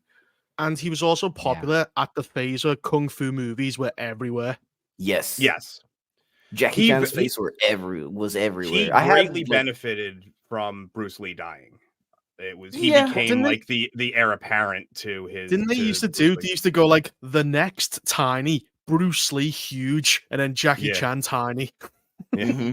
Yes, I mean it's weird because I don't think the Bruce Lee would have been as big as Jackie Chan, even if Bruce Lee stayed alive. Because I just think that Jackie Chan's style is just much more entertaining and I guess animated. Yeah, I know. I feel like a mainstream audience would much rather watch a Jackie Chan movie than a Bruce Lee movie, because Bruce Lee movie is kind of cold and calculated the way that they do the moves. Here it's just, oh yeah, we're everywhere. This is absolutely crazy. It's more accessible as a kid, because when you're a kid and you're seeing a guy kind of clumsily like fall into stuff, and yet he beats everyone. It's more fun to watch. Mm-hmm. Yeah. Also, Jackie Chan movies typically aren't as hardcore as some of the other kung fu movies with like a lot of brutal on-screen deaths and just like game of death. The plot is like we're gonna go fight to the death, in a big tournament. Yeah, he's not like a Chow Yun Fat just shooting thousands of people. This movie's about finding some kind of Scooby-Doo relic in exchange for their ginseng root. You know what I mean? Like it's and there's assholes that want to steal our relics. I like this comment here that he's the OG Jet Li, and the more modern would be saying like Donnie Yen. Yeah, so they both were influenced by Jackie Chan, so that makes sense. I think Jackie is a way better actor than Jet Li and Donnie Yen, though. Yes. Jet Li tried to be a little bit more serious, whereas Donnie Yen he'll do the serious, but he'll also go off and do like the more silly as well. So Donnie Yen is Donnie Yen, Jackie's got range, man. Yeah. You ever see Who Am I? When he's like an amnesiac, he's like, "Who am I?" Yes. I did actually. Operation Condor. Yeah, he's got he was a spy. I mean, so he could do serious too. Like I know a lot of people know Police Story, but there was also kind of like an offshoot called Crime Story, which is a serious drama that doesn't play into funny at all. And that's also a fantastic movie he's in. Yeah, and he's in a recent one. I can't remember the name of it, but he's like what is his with John Cena. Wife? His wife was killed or something. The tourist or the foreigner. The foreigner with Pierce Brosnan. Yeah. The tourist foreigner. Yeah, the foreigner. I mean, there's like he's in these other like these political like thriller movies a couple times, like stuff like that. Because he can't move as much, so he's had to get more serious. That's why he has like John Cena in that. Oh, what was it called? The Netflix movie, right? Yeah, it's terrible. Oh god, what was that movie where Jackie Chan? There's like a vampire movie from China where Jackie Chan makes a cameo as like the ambulance driver. Twins effect. Yeah, there's like an ambulance chase scene, and the ambulance driver's Jackie Chan, and like they have a kung fu fight with vampires. It's amazing. That's pretty cool. I'm gonna watch it after the stream, probably. Yeah, check it out. Don't worry, Jackie Chan movies will always be welcome on Two Hoes. Jackie Chan's like there is two actors who all of their movies will eventually end up on this show, and that's Arnold Schwarzenegger and Jackie Chan. Don't worry. Sweet. Yeah, dude. I agree. I think Jackie Chan is just so good. Like I used to have these DVDs, those 24 movies in one CD, those bootleg movies. Oh, right. It's just the Jackie Chan collection. Boom. My favorite thing about those bootleg is like sometimes you'll get like an incomplete version of the movie where scenes are missing, or they're like backstage footage is put in place of where you'll get a random cam movie. You think that it's a good one, and then I had that one in. I think it was called Twin Warriors with Jet Li. And I was watching it, and halfway through, it just added a deleted scene, and everyone had different dubbed actors. Everything was a different color. Everything it was like a different film. Those are always switching back and forward. All right. So back to the movie right now. What we basically have is the stepmom, Fei Wong, who is Jackie Chan, of course. And they go with Mr. Wong, and this scene specifically, just them in this cafe, is set up for the end as the reason why Master Wong leaves, because there's a drought in I think it's the neighboring town or the neighboring county or something like that, and so he's gonna have to go with the other, I guess, the town elders or the biggest people in the town to go and see what's going on. And so that's just the little purpose of the scene. Of course, also to have the enemies, the British consulate, be able to recognize them in the street, and there they are. So they tail Jackie and his stepmom, who are of course deciding to sell the diamond necklace that the stepmom has, that was a gift from Mr. Wong, because they need to buy some new ginseng, which is like, how expensive is ginseng, guys? Really? Kind of that expensive? Jesus, I mean, it's not like saffron, but it's saffron. Yeah, ginseng of the. I know whenever I go to like a farmer's market, it's on the more expensive side, and I would assume that they had to travel pretty far for it. So and I mean nothing. It's Yeah. bullshit. Well, Does not- I mean, ginseng. When you get it like a farmer, a lot of times people like put it in because it does actually taste pretty decent when you get like pure ginseng. It's like root. rhino tusk. They shoot like all these rhinos and elephants for the tusks, and it does nothing. Exactly. so It's all for their dicks. It's all to make them more Yes. virile and you know. But we know it's not true because Asians aren't know. known for the virility. They have a lot Right. of kids, but they're not known But for that's why they're you know, desperate for like rhino dicks and stuff like that. Anything, please. Hello, Vex. Hey, Vex. Dude, Hope you're having a ginseng good root is Saturday. $92 US dollars per kilogram. Cheap. So Dang. about Jeez. 45, $50 a pound. Yeah, so I mean, I guess World War One, maybe selling a diamond necklace to buy, I guess, a handful of Ginseng. ginseng. Yeah. So yes, I Possible. guess one root probably would be about an eighth of a pound. I would guess because it's. she is not good at negotiation. Oh, she's horrible. A in negotiation. diamond necklace. Here we go. Human horn. That Yeah. that is a reference right there. Futurama. Oh, I thought I was talking about that old Chinese lady with the huge calcified. No, it's horn. human horn is a reference to Futurama. Break it off where and they, eat it. Where they come and they start taking people's noses, and then they decide. yeah. What is it? Bender The lower tells them, horn. "No, you want to harvest the lower horn." I remember. Oh god. So what she's doing is she's trying to sell the necklace, but the thing is that the people that are tailing her, which is the British consulate, they think that she's selling something valuable that they stole from her, which of course just again problems, misunderstandings, and that's pretty much it. And of course, what they decide to do is they decide to steal the bag, but of course Jackie Chan gets it back because hey, Why- he's Jackie Chan, ladies and gentlemen. Why do the my British mama. consulate like they go, let's try and pickpocket and run away like a thief when we can just show up with a British consulate? We have all That's the power. true. We can just walk up and take it. Yeah, because they It's like, wouldn't just take really 7 be. soldiers and just walk up and go, give me it. What are you gonna Yeah. do? That's true. Just go. No, I mean, I think they just like muscling people out of things. It's like that's the joy of it, you know, like actually just like prefer- taking things and. I just Yeah, want to let's run say away this. as a 'Cause pickpocket. it's probably the only chance I'll ever get to talk about this scene live on a stream. I love what Bender popping into the scene when they're talking about taking Fry's dick. It's like, yes, jerked meat. I'll probably have Fry's lower horn jerked, and then you just hear Bender from like off in the distance. It's like he's used to it. You get to keep hold of your lower horn as usual. Woo! Yeah. It just does that. Wait, you know what? Dark Hour, we'll do a Futurama episode. Selection, boom. Oh yeah, we should do. I'd talk about You Futurama. think- I'd I know go through you're every down. single episode of Futurama with you if you want. There's a lot of good ones. So basically, he manages to get the purse back, and Henry finds him and slaps his stepmom, which is a big no. They are very cavalier about violence towards her specifically in this movie. Like, But she also takes it like a champ. Like her mouth is Yeah. stiff, and she's still like, "Don't worry about me." You know, she's like, she doesn't care. It's like, yeah, go She's fuck like, him "This ain't up. my first time getting slapped in the The- face by a man." the dub is fantastic for this scene, by the way, because the person doing the mumbling does it Mhm. so well. For like, you could just barely understand what she's saying. It's great. Well, you know what? I have the clip of Jackie beating up some people.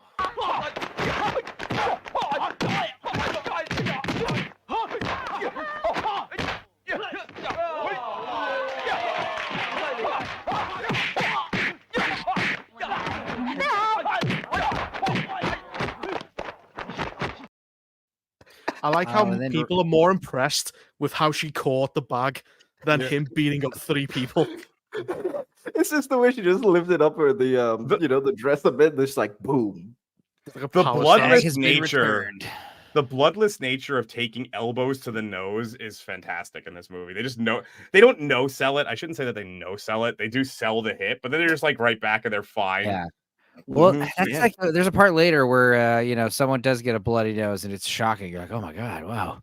Like, But yeah, this the part bone I love density how of your elbow is insane. And also, like, I have like really pointy Dude, elbows, so you- it cuts open you people can really break easily. someone's like ocular socket, like their Yeah. eye socket with it, their elbow. Dude, you see, I never Um, even realized that she had her foot on his knee at this point. Yeah, even when they I do took this the cool still.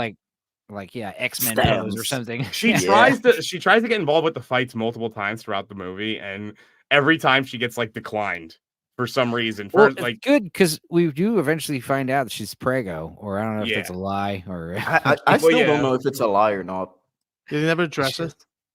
Yeah, I don't think it's a lie because I do feel as though she was kind of having one of those conversations earlier in the movie where it's like, oh, what do you think about having a kid, like testing whether or not Oh the yeah, father would. when she said Fei Long is feeling, don't you think Fei Long is feeling lonely? You know, maybe he could use a brother or a sister. It's like, all right. Also, He's a look at her. 40-year-old man. She's just glowing. You know, she's glowing like a pregnant woman.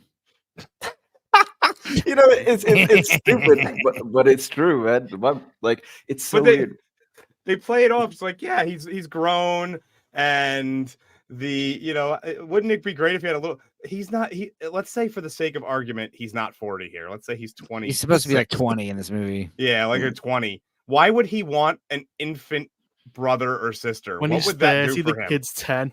Yeah, like, Yeah. Just, you know, Especially this in China as well, in the 20th century. He should already have moved out and had started his own family. That's true. That's true. That's true. Yeah, and He's hanging around his little brother with his new family.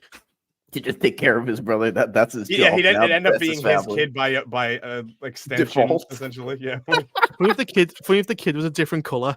He goes, "What happens?" He goes, "Oh, I don't know." He's like a blue-eyed kid. A white kid comes out. Comes out with a British accent for some reason. I can't quite Oh, figure it yeah. out. You know, the I mean, genetic. the reason why the stepmom even calls on Jackie to come by is because everyone else wants to see the drunken fist, and so she's just telling him, like, "Yo, do the drunken fist, impress these people. You know, it'll be good publicity for the what is it, the Po." They're school, like man. clinic. School. They're The clinic Po- and, Po their- Chi Lam. and the school. Yeah, the And- Pochi Lam. And But yeah, that's well, like the constant thing is that it's good. It shows good for the actual clinic, but doesn't show. It's terrible. Sorry, it's good for the school, the martial arts school, but it's terrible for the publicity for the clinic. exactly. So Yeah. it's like helping one business but hurting the other at the same time. I mean, technically, this is the first time we see him try properly for the drunken fist, but you know, This he is needs to like- get drunk, you know. Yeah, that's like Ricky levels of liquor, you know, the Trailer Park Boys. It's like Leahy style. I got my Like grabbing tequila ready. for this clear scene. and brown liquor, all, you know, like grabbing it They only all, give 'em, gin and like, vodka. They steal about 7 bottles and they only give them 3. What happened to the other Yeah. 4? Yeah. They just So run we off know. with it. know And what then one happened. of them has a. I don't know if they say it in the non-dub, but in the dub, it's like, wow, that one was strong. What was it? And she goes, Oh. I don't know. It has a skull on it. Yeah, Yeah, that's on the, That was it. that's on the Poison. Cantonese version. Yeah, it is. But what's funny is like they say, you know, there's like a bartender. The ladies come in, just take all these bottles. The bartender's like, "Can I Just help off you?" them. He's like, "Just charge us, charge the card or whatever." Yeah, put Put it us on on our account. put it on Mrs. Ling's tab. Basically, that was it. What does it mean when there's a picture of a skull in a bottle? Means that Usually poison. maybe Yeah. poison, pirates. You never know. You never know. Maybe it could be Liquid pirate. Yeah, liquid pirate, rum. liquid gold, man. Liquid treasure. Rum is the There it devil's is. drink.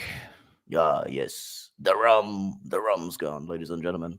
And no, that was not a Jack Sparrow impression. I was trying to be Barbosa. Okay. Wow. So, Stupenzo, I think I have your clip. Is it your clip? Okay. Maybe I it's don't this one. Maybe it's the next one. You know what? I'll play it because fuck it. I want to see Jackie beat up some people.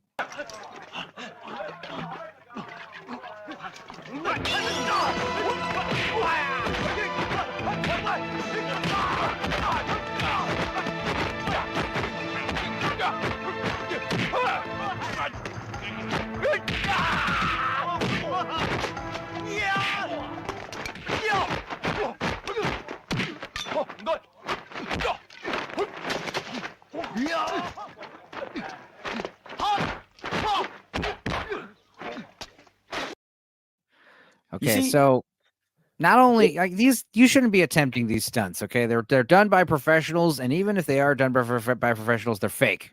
All right. Mhm. Yeah, What does he there's do? He wires. slams the bottle necks off, you know, breaks them off, and then pours like gin and wine all over his face and in his Mhm. mouth, and like the shards of glass. Probably it's all getting in his eyes. The liquor. How is that an effective way of fighting? I don't understand.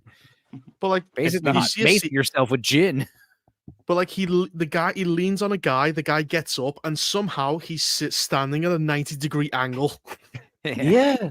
He Is just that what- I've defying always wondered gravity. about that because I can't I look pretty hard every time, and I can't see any wires. No. There's wire work in the No. movie. I saw when I was going but frame. I can't see them by in that frame, I scene, saw. so they must have like removed them. He's or not doing that something. really. It's got. Jackie No, I Chan know doesn't- that he's not yeah. really. He's not doing it. defying gravity. Yeah, but Jackie Chan, he doesn't really like doing wires, but the original director, he wanted more wire work, you know?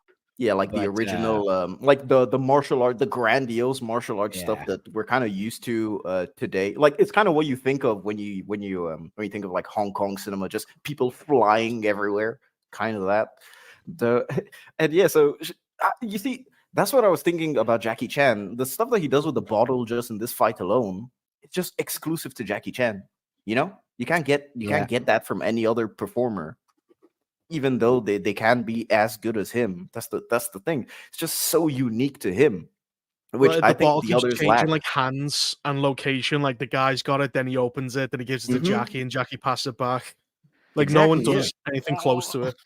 Constantly Nobody. just like taking huge, like not swigs, but like, you know, open throat, like just dump the booze right into the back of his Yep. mouth, you know, like like a faucet, you know?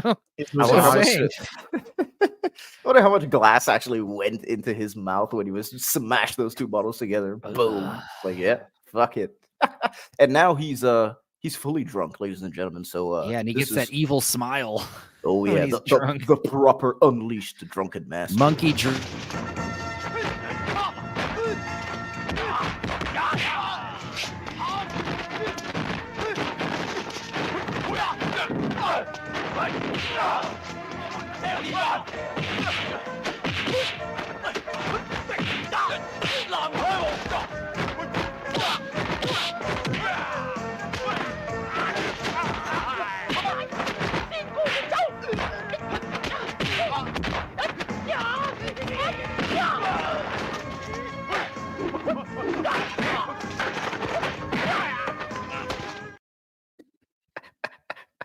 The smile, man. Always He gets like me. names all these in the dub too. He's got all these funny, the crazy corkscrew and what's it? Master monkey drinks master's wine and Even in the Cantonese version, he has like the subtitles were saying all of that stuff. It's Good. just that like I recorded all the stuff without subtitles, except for the last original uncut, like the original cut ending. So yeah, thank God. But it's the speed he's going at, where he flips the chair Exactly. over like a nunchuck. Yeah, that. It's like even if you mess that up in some takes, like you're gonna hit your own hand with the table, you know, or you're gonna hurt yourself with that table if you're not doing it correctly. You know. That's why it's so interesting to watch his behind the scenes stuff at the end of each movie, because you're there, you're watching him do this, and you're thinking, "Wow, they probably did this 1,000 times." And yeah, they did it 1,001 times actually. Became his trademark as well. Every Jackie Chan film at the end, you see him getting badly hurt. Mm-hmm. Yeah. It's funny because you do it 1,000 times, but they use take 4. You're like, Yeah. "Ah." That's actually true. And plus, like Jackie always has a say in it too, because him and his stunt crew, they're just like, yeah, we prefer this, we prefer this, we prefer that. But I wonder how long. I mean, I just wonder how crazy the editing room would have been back when this was like proper film, and to get those 3 seconds of usable footage like per day and stitch all of that together to try and make something coherent where it's not just, quick cuts and stuff like that, but still just looks phenomenal. How many years later, man? It's incredible. There's probably as much fights behind the camera as there was on.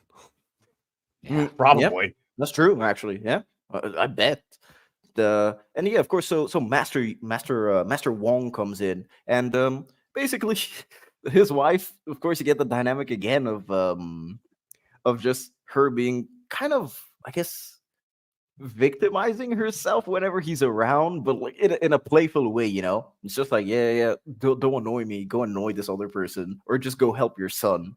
And at this point, he's too drunk to even understand that he's fighting his father. It's just going in, and man, the fight, Just man, fight him. little elements like that.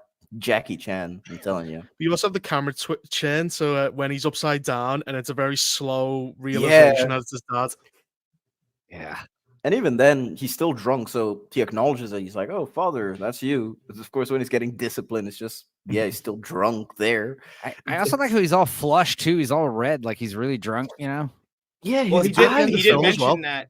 he did mention that in interviews that was actually difficult because he's sweating, and they would use red makeup to signify he was drunk. Okay. So a lot of times he would have to like position his body so that way it didn't get onto his clothes. That is one of the reasons why he does a lot of those like back bridges and stuff, is so that way it doesn't drip down onto his clothes. Oh, that's really interesting. And these are all the people that will leave later on, his constituents who are just reacting to him, fucking up his son. So there he is disciplining the family, I guess. And coincidentally at this time as well, you have Mr. Chan's wife, of course, because I guess 3 days have passed, and Mr. Chan isn't feeling so good. I think she says he's half dead, half alive because he ate half of the bonsai root. That was pretty much it. Yeah, they never bothered to get it back from him. Let's just hope they just completely forgot. Poison. They would have like, killed someone. If he ate all that, they would have killed a guy. It's like, that was it. He's dead. All right, cool. Who do we blame it on? We blame it on So. You can take the blame. The master will just fuck you up, but hey, who cares? You're the servant, I guess. So weird. And yeah, I mean, it gets really, really heated to the point where well, he goes to hit her, doesn't he? Yeah, he wants to. She never says anything when he's beating Jackie until she's about to get hit, and then she goes, "Oh, I'm pregnant." Yes, she could have said that 5 minutes earlier and spared Jackie.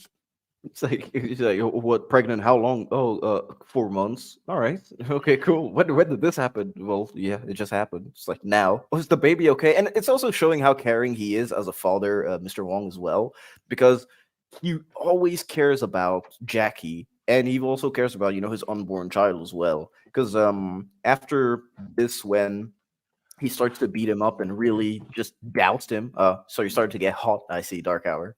Yeah. It finally got to the point. I made it 45 minutes longer than I thought I would. Yeah, and I changed shirts. That's pretty good. So he basically just starts waterboarding his son with wine. Yeah, rice wine, I think. It's the old chat. It's the whole smoke the whole pack of cigarettes. Oh yeah. Yeah. Except this will just kill you. Yeah. That much wine. I accidentally gave my son alcohol poisoning. I hope that's all right.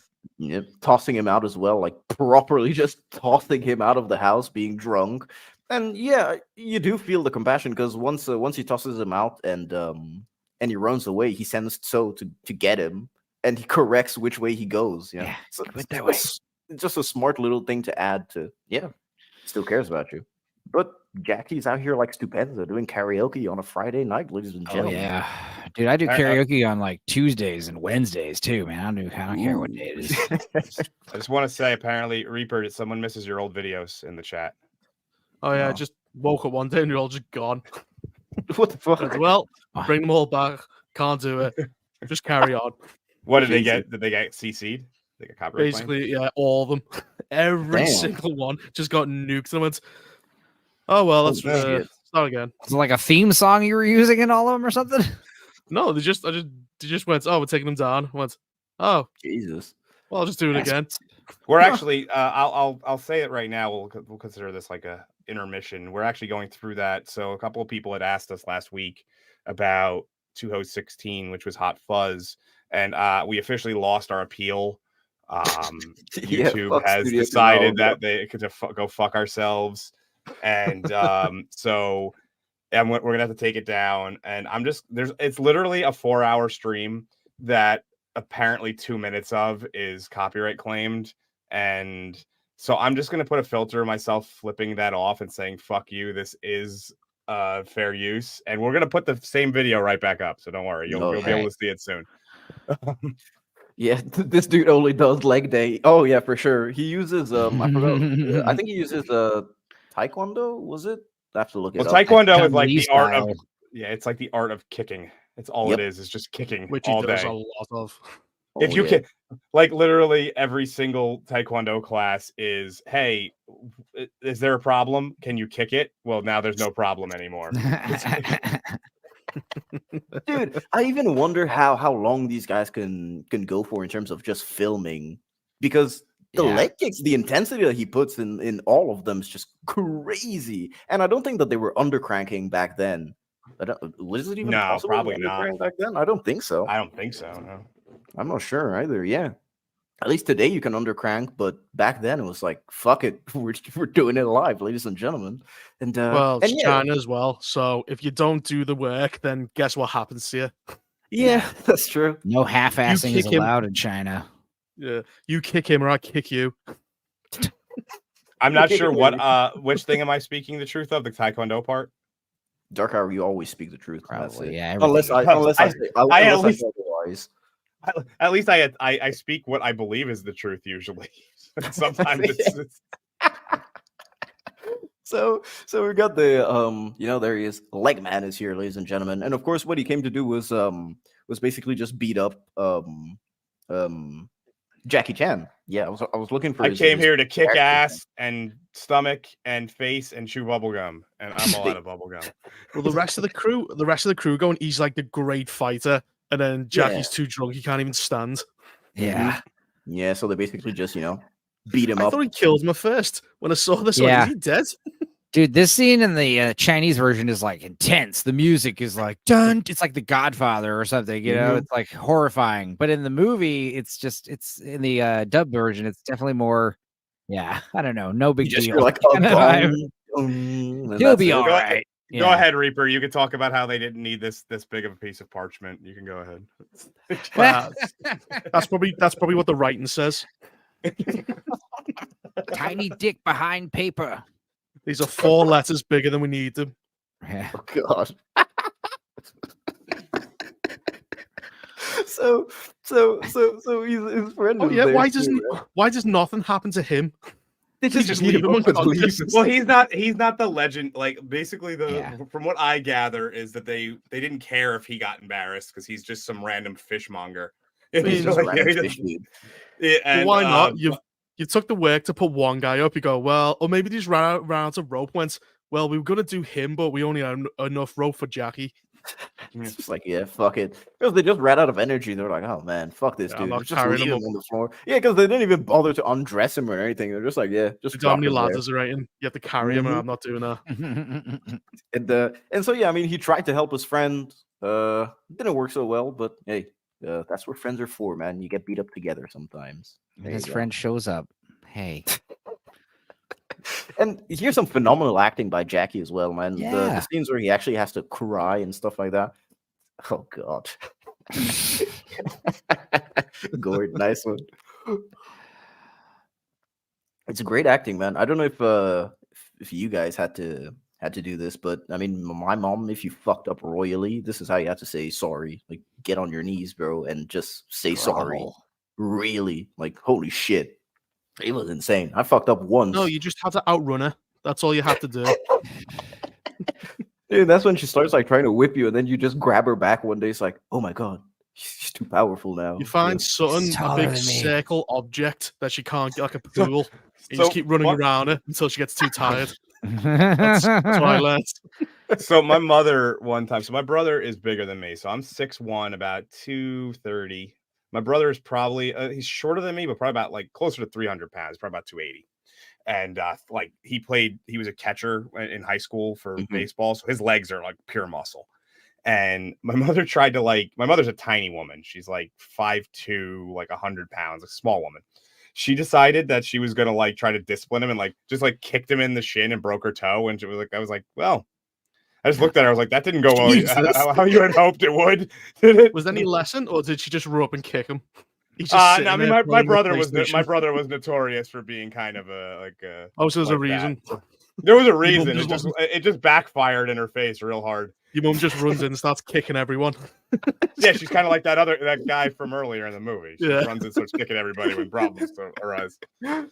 And so yeah. So I mean, Jackie's acting here is just really, really good. I think it's one of the only times in the film where they actually require him to give a proper performance. The rest of the time is just like he is giving the performance, of course, in the action, which is hard as fuck.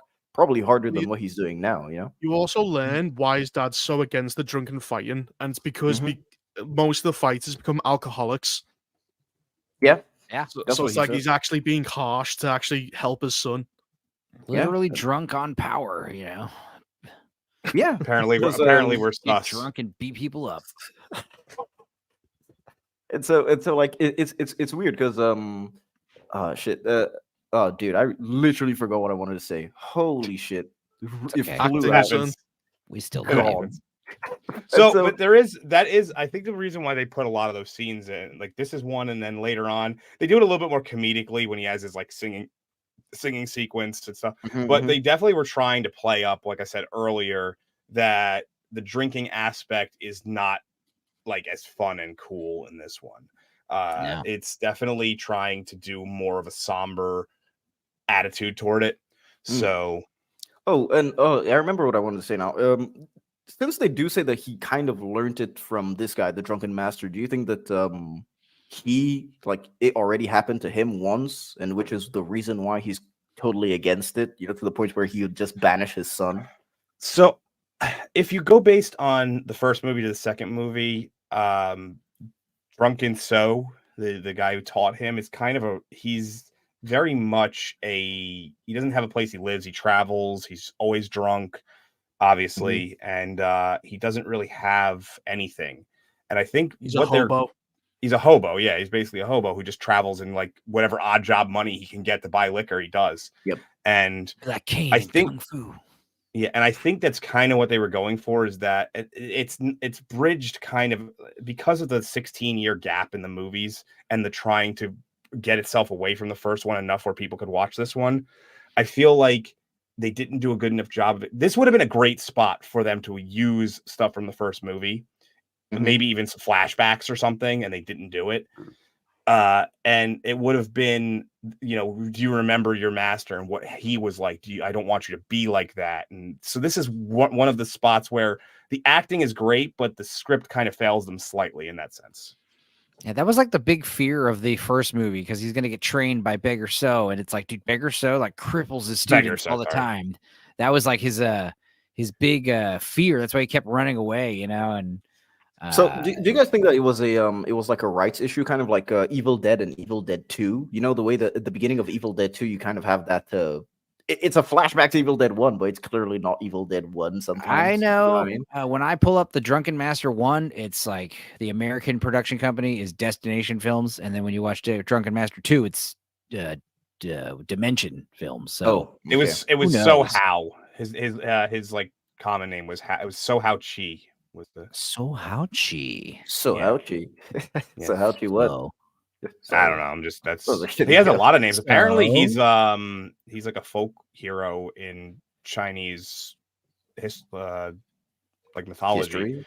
Oh, yeah, history, mythology. He's in a lot of the character has been used in a lot of movies. I didn't realize that.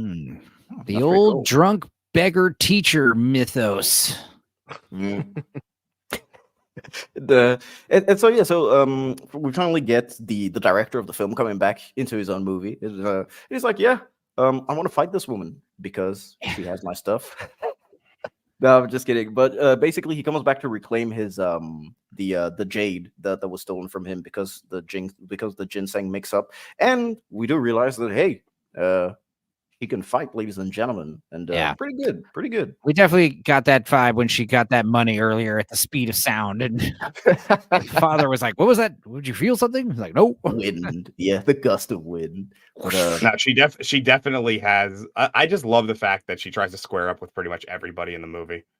Yeah, that's also why Wong. That's why Wong loves her. Wong married her. Wong chose her. Because she's a feisty little firecracker, isn't she? Mm-hmm. Yeah. And, let's see the flames, ladies and gentlemen.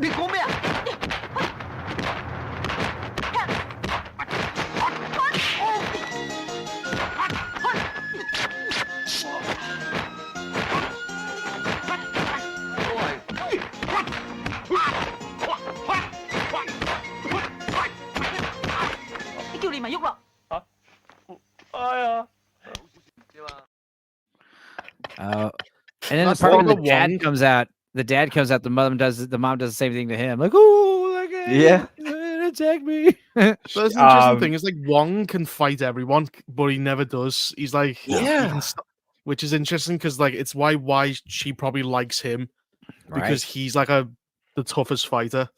Yeah, earlier when Jackie's on a drunk rampage, he's stops the him only one that easily, can yeah. subdue him. Yeah, easily. Yeah, exactly. Yeah, I don't know. It's kind of weird, but I think it just because at the end when the general is speaking to him, he's like, "Oh, did he learn the drunken master from you?" Then he's humble about it. He just like humble brags like, "Oh no, I'm still kind of like a novice, even though I'm a master." It's like so he's there, and plus we do learn that what's his name the Director. Just call him the Yeah. director. It's fine. the director. We do learn that the director is one of the he is the most decorated Manchu officer, which it was like I think it was the Manchu regime at the time that the movie is there, which is why he wants to protect the he wants to protect Chinese culture, I guess, from being stolen by the British. Yeah, I guess. He doesn't Yeah. want being culturally enriched, is what he's really saying. Right. Guys, wear it's suits. wrong. It's wrong when people try to erase your history and try to Yeah. Put you in change the good past. suits and So, nice At clothes. this point, it was the closing era of like the mandate of heaven. So like before in the 16, 17, 1800s and even before that, the way China operated was a little different than what we know as modern China. And it was there was a lot of smaller countries within it that all kind of paid tribute to the emperor, and he just didn't really technically own them. And the Manchu region was one of the last ones to eventually become part of what we know as China now. And so that's probably where that what that's a reference to. Yeah, Fu Manchu. Yes. It's pronounced China. China. So basically he's got the ginseng, he's got the jade back. Sorry, the ginseng is still nowhere to be found, ladies and gentlemen. We still don't have new ginseng, but he does have the jade back, and so he's preparing to go, of course, back to, I guess, to give it to the emperor or something like that, official business. But the restaurant that they're in just sort of empties itself, which is very, very suspicious, highly suspicious. Quiet. Until you hear the the Axe Gang from Kung Fu Hustle just pop in there with their theme music, ladies and gentlemen. It's funny. They're waiting at the window for Jackie to walk up, so they must have just been squatting there for about a good 10 minutes till he comes to the window, and then he try and hit him. And it's like those two drop, and then you just see all these people on the floor, and of course Jackie's out here doing Jackie cool shit because. Fuck it, it's Two Jackie. guys versus 200. Yeah, and I mean, Axes. They all have axes too. I think at one point, if I recall correctly, some dude just gets an axe wedged in his back. It's like, and he just director. Director. That was the director. Yeah, that was it. Yeah. Yeah, and he has the axe in his back all the way until the end. These fights are just so hard. Like they're very hard to follow, but for in a good way. Like there's always going to be extra There's stuff. so for much you to happening. See. Yeah, there's just so. It rewards multiple viewings too. There's so much good stuff happening. That's the thing. It's like just small details everywhere, and even just the complexity of getting to this. Having Jackie be in this specific position with the table that gets flipped with all the bamboos there, and I was like, damn, that's like effort to just look at. I mean, when I go frame on by the frame, it's stairs, great. and the guy kicks the stairs down, like 30 people just fall. Yeah. First he kicks the rail down, and a bunch of people falls. Then he like stomps it, and all the stairs collapse, and all they fall down. Those extras were just on stairs. You went, all right, pull the stairs. He just fell. Well, we said something similar during the Hard Boiled stream. That's like the shit that they got away with, and still get away with in Hong Kong theater and Hong Kong cinema is insane compared to what like the SAG would allow in the United States. Yeah.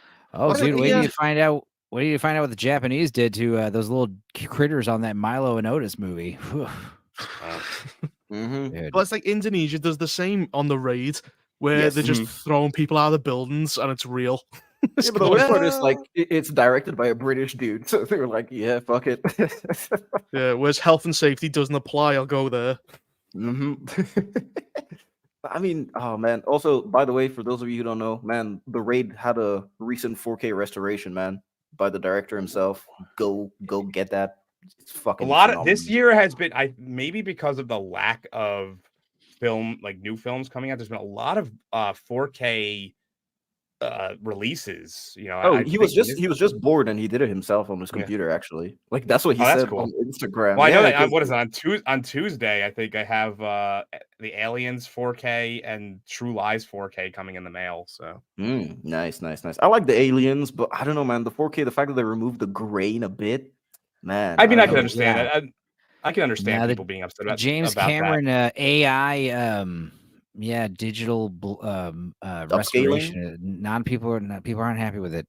It's Yeah, weird, not a lot apparently. of I'm people are okay happy with with it. it. I mean, I can look past that kind of thing. Oh no, I can't. I mean, it doesn't bother me that much, but I'd rather watch the grainy footage, the natural grainy footage. You know, not. I still have like- my old DVD. If I'm feeling nostalgic, I could pop in the original version. Yeah, But with Professor the AI, Arch's. with AI, Mhm. they're going to be able to go back and completely change every scene. Yeah, I can't wait It's to one of the like reasons just I'm like investing in a lot of them. yeah, I can't wait till I just get on my computer and be like, I want Speed starring Barney the dinosaur. No, give it to me right now. Abyss is the only one I didn't put on pre-order. I might grab that one eventually. I like Abyss, but it's not one of those films I yeah, watch with regularity. So The I'm The drama okay with behind waiting. it's more interesting. That's Yeah, true. like when Drinker did his production hell video on that, the stuff that I learned Yeah. about that movie was insane. Yeah. Didn't Mhm. Ed Harris Dude. cry? Yeah, Yes. my favorite story is that was when my favorite story is when the what is it, the tank fails and James Cameron had to punch his diving instructor to get out Yeah. to not die. That's my favorite Is story. it- Yeah. He ran out of oxygen, and the guy tried to give him his oxygen. The pipe didn't work. Yeah. And the So guy just thought he was punched him. panicking. So he was trying to hold Dave Cameron still. He's like, I need to get back up for air, you fucking idiot. Yeah, I it's like I don't know. And he's like, yeah, I just got, he punched him. It's like even the people that came on sets, the executives, not even the executives, but like the executives like assistants, you know, the ones that are supposed to go in and rein in Cameron. He was just like, Yeah. fuck off, get out of So here. one thing about the Abyss, so there's the scene where the chick like goes into hypothermia and basically dies, and they have to Mhm. do the the shock pads, and the one dude stops him and is like, "No, it needs to be bare skin." And they just rip open her suit, just tits flop out, and it's just like, okay, we know why you did that scene, but it's like every time that scene pops up in the movie, I'm like, that guy just wanted to see something in story. I just think of it like that. He just wanted to catch a glimpse. Yeah, They could have easily ripped below. Like they could have Live, easily done damn here it! and up here and like, But, You never gave up on seeing titties in your life. every time I see the Cameron. movie, I'm just like, it just seems so out of place for the It's the like smelling feel of salts. the- Just waft a Yeah. pair, two of them in your face. You know what? I'm gonna go watch the Abyss now, right after I'm done. Oh here. wow. So of course, the Axe Gang, you know, their leaders come in and they're like, "Fuck yeah, we have reinforcements. We have as We much gained people like as 5 money can subscribers buy." as soon as we started talking about that scene, by the way. I'm sorry, 5 viewers as soon as we started talking about that scene, by the way. Nice. And of course, you know, Jackie and the director are out there dishing out some fucking shit, man.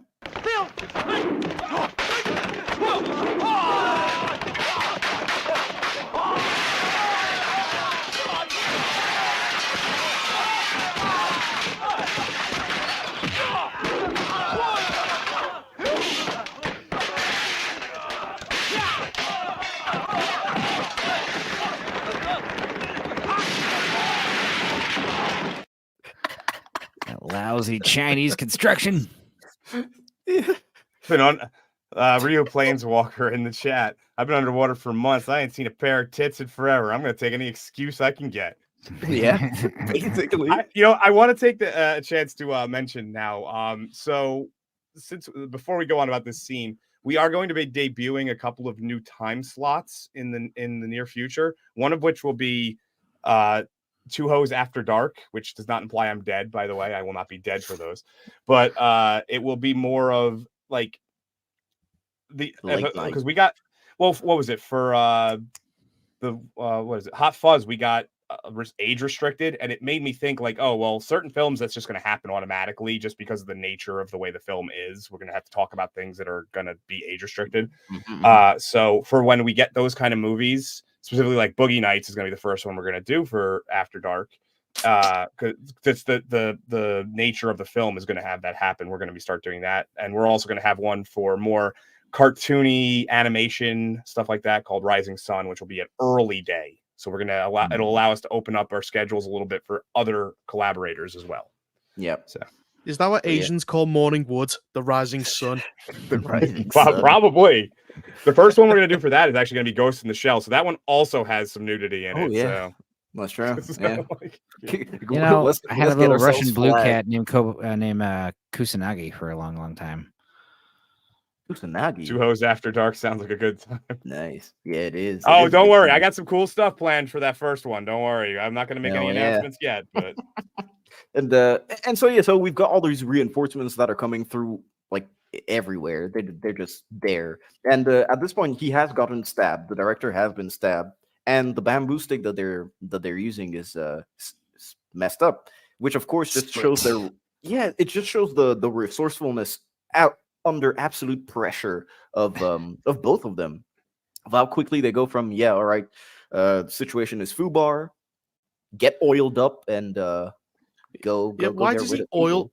He oils Yeah. Jackie, which I didn't really think he needed to do. Just in case, just because I it think looks it's, sexy. He gets his shirt off and then goes, right, we're gonna oil you up. Why? He also like I does like it in the a look. kind of he puts the oil in his mouth and like spits it all over him like For no reason. I think it's because like You look hot, Jackie. to, Take to your s- pants it'd off have as well. to It'd slip. have been I funny if he guess. got the oil spat all over him and Jack's just like, ew, what the hell, man? That was in your mouth. Yeah, he's just basically trying to get him nude. It's like nude and oiled up. That's it. Get in your underwear, Jackie. Makes you fast. So it's like they just it's they more just, like, aerodynamic collect the this. less clothes you have. Just keeps lying to him. I mean, is this like the equivalent of why they don't let some I guess boxers put Vaseline because you can slip? You know what I mean? Makes you slippery. It's not so much boxers; it's more MMA fighters. But it's called greasing, is the term you're looking for. Yeah, greasing.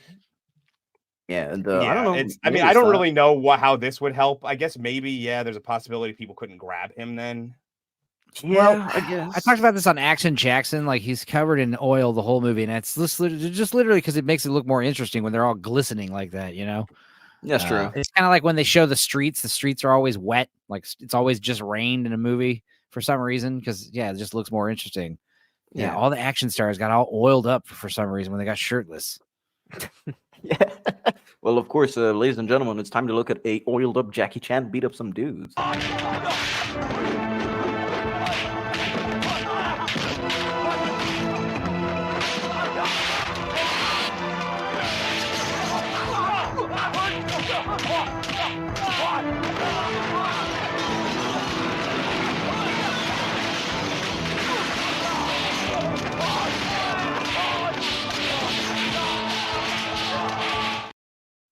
Yeah. Jesus. Yeah, you didn't have the after effect where he shreds those two guys and then it cuts to like a mid shot of them and their clothes are just destroyed. Oh They're yeah, covered in ripped blood. and covered Oh! in blood. It's like, oh my god, it's like a lawnmower or something. Well, I mean, rake, yeah. Bamboo like that, like cut. I mean, maybe cut precisely would really fuck you up. But Bamboo not can be sure. turned into like bamboo is sharp. sticks and stuff. I had bamboo in my backyard. I neighbor currently behind have me- bamboo back. It in the sucks. backyard. My neighbor behind me put a little bit of bamboo, and then a few years later, it had taken over half of my yard, and it was like, Jesus, dude, what the hell? This is not cool. Dude, bamboo is cool. I mean, you can make a lot of stuff out of But bamboo. it's a highly. I actually need to. It's pay so somebody invasive, who's like dude, a and hard to specialist. get rid of. It sucks. That's true. It is invasive, but of And it course, was spreading. It went in my backyard. Then it would like skip 2 houses down, and that person would get it. Then the next door neighbor would get it. It was spreading everywhere, dude. what All type over of my fucking neighborhood. bamboo do you have? So the Alien house- bamboo. Yeah, it's like this No, Texas well, bamboo. It's real skinny. Well, bamboo is like it essentially jumps from like area to area. You would think that my like if you just looked at my house, you would think I was like a ridiculous weeaboo. because I have a cherry blossom tree and a bamboo forest in my backyard, neither of which I planted. It just happened to be there when I bought the house. I mean, show him your avatar picture. I mean, that doesn't help your case either. I mean, it wasn't like I was wearing a jujitsu gi at the start of this.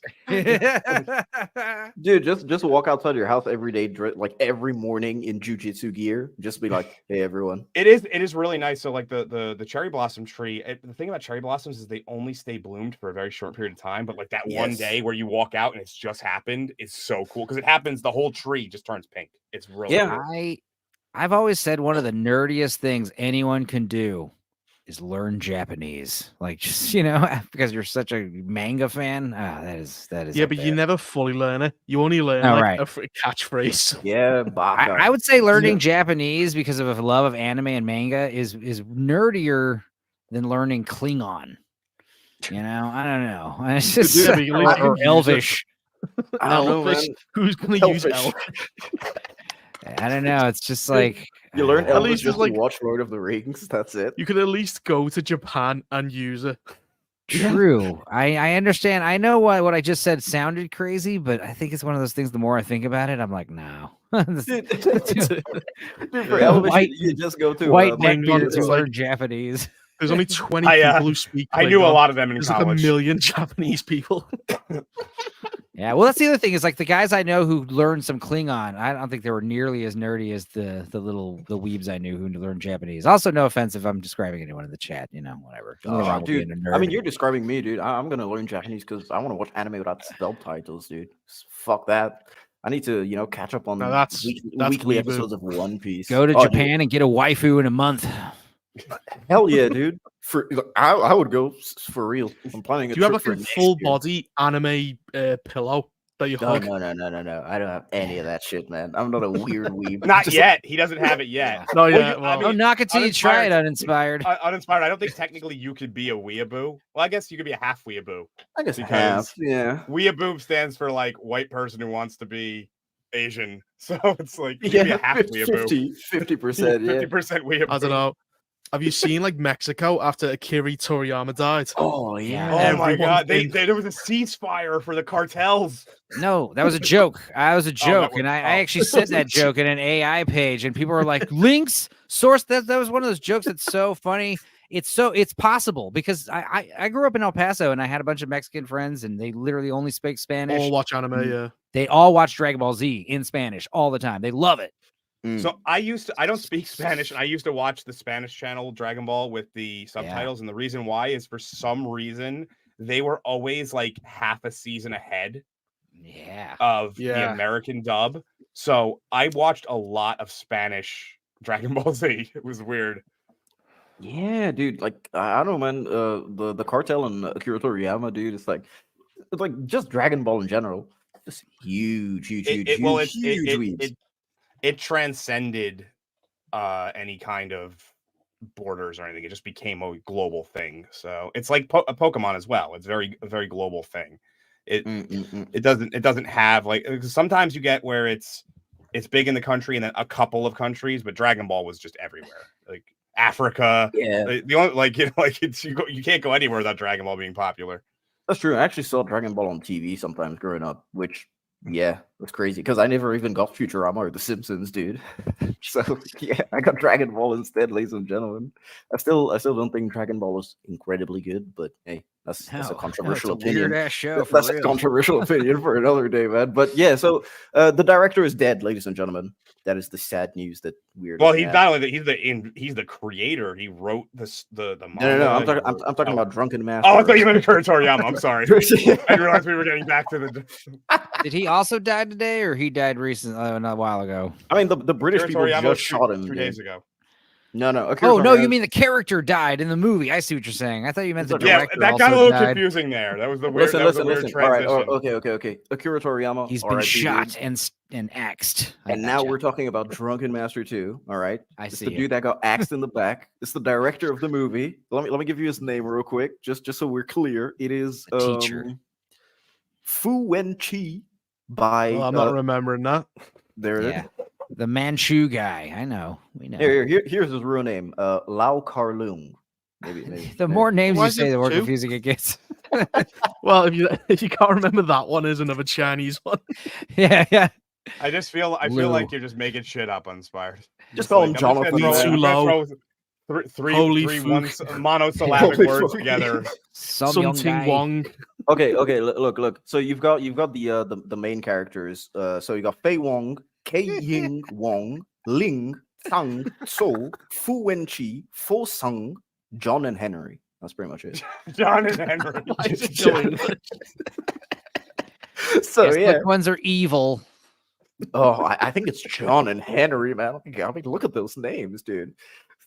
and so after the death of the director, the movies, Drunken Master 2 director, they kind of decide to just sneak into the British Council one by one. So Jackie Chan's character and his friend, who is on the right in this still, The fishman.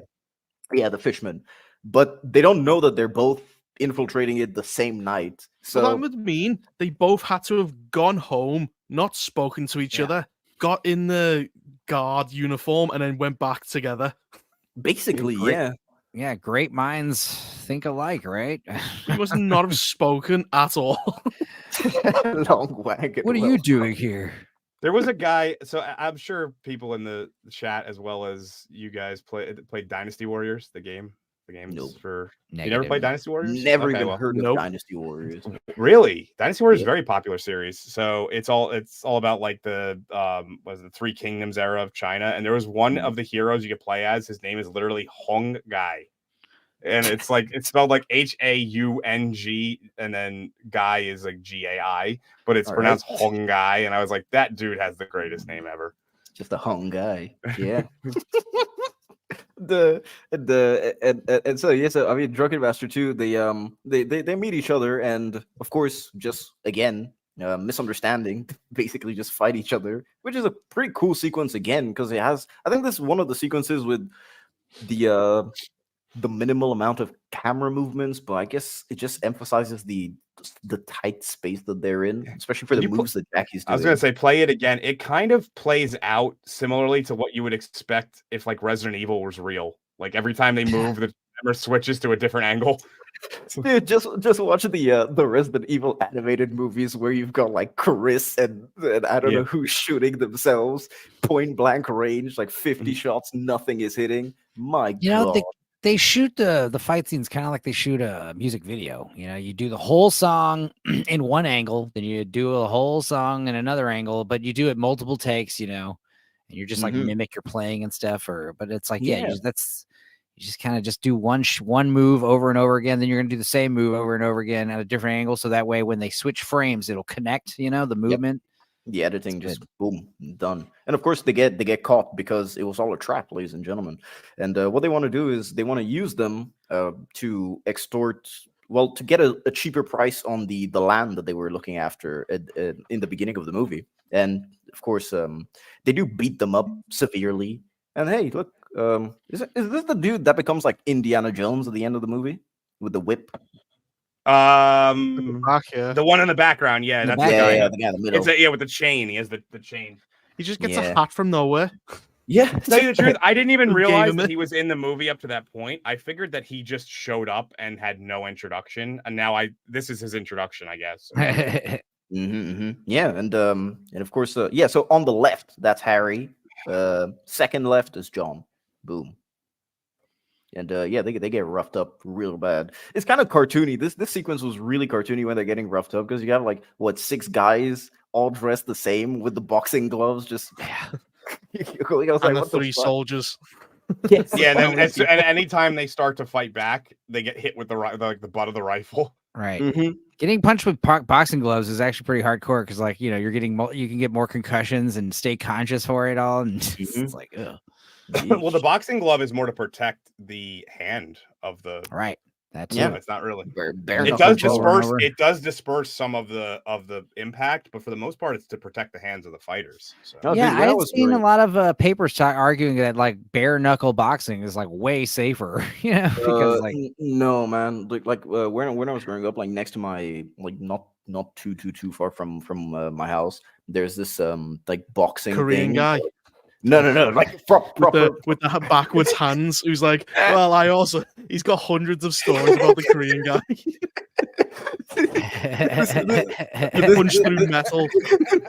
Dude, he broke down all the stairs in my house one day just randomly because he didn't want me to go upstairs. He's like, one time I fought Scorpion from Mortal Kombat, and it was yeah. It's He got to the next floor by kicking out the floor of the building. He's gonna have stories like that. Dude, he gets to the next building by just flying off the roof in a wingsuit. That's it. Boom. But yeah, they do this thing. It's weird. I think it's a traditional thing. It's weird bare knuckle boxing, except that on the the stuff that they wrap around their knuckles is, I don't know what hand it is. wraps. Yeah, well, the hand wraps. There's hand wraps, which are usually made of like just cloth. It's Yeah, almost just like an cloth. ace bandage. Mhm. But a traditional boxing, they tape them. So what they do is they put like On the knuckles, right? yeah. So it's basically like, what is it? Like gauze around. It's like a gauze, and then they tape, and then they put like essentially like a extra padding like right here. So Yeah, I know how to I know how to tape hands. I used to corner fight, so I know how to tape hands. Like, so what they used to do is like they just use like normal cloth, but the thing is they soak the cloth in broken glass and like that's a Taipei death match. That's what that's called. Dude, That's what you fucking dip it in resin. You dip it in resin, and then you put it in broken glass. That's in Glass. Kickboxer. Yeah, Remember Hot Shots Part 2 when they're doing the candy bar with the caramel and everything? I mean, that's what they used to do like near my place, man, when I was growing up. So that was pretty cool too. Those people are stupid, is what that's dude. What was that episode of The Simpsons where Homer is like learning how to box from Moe?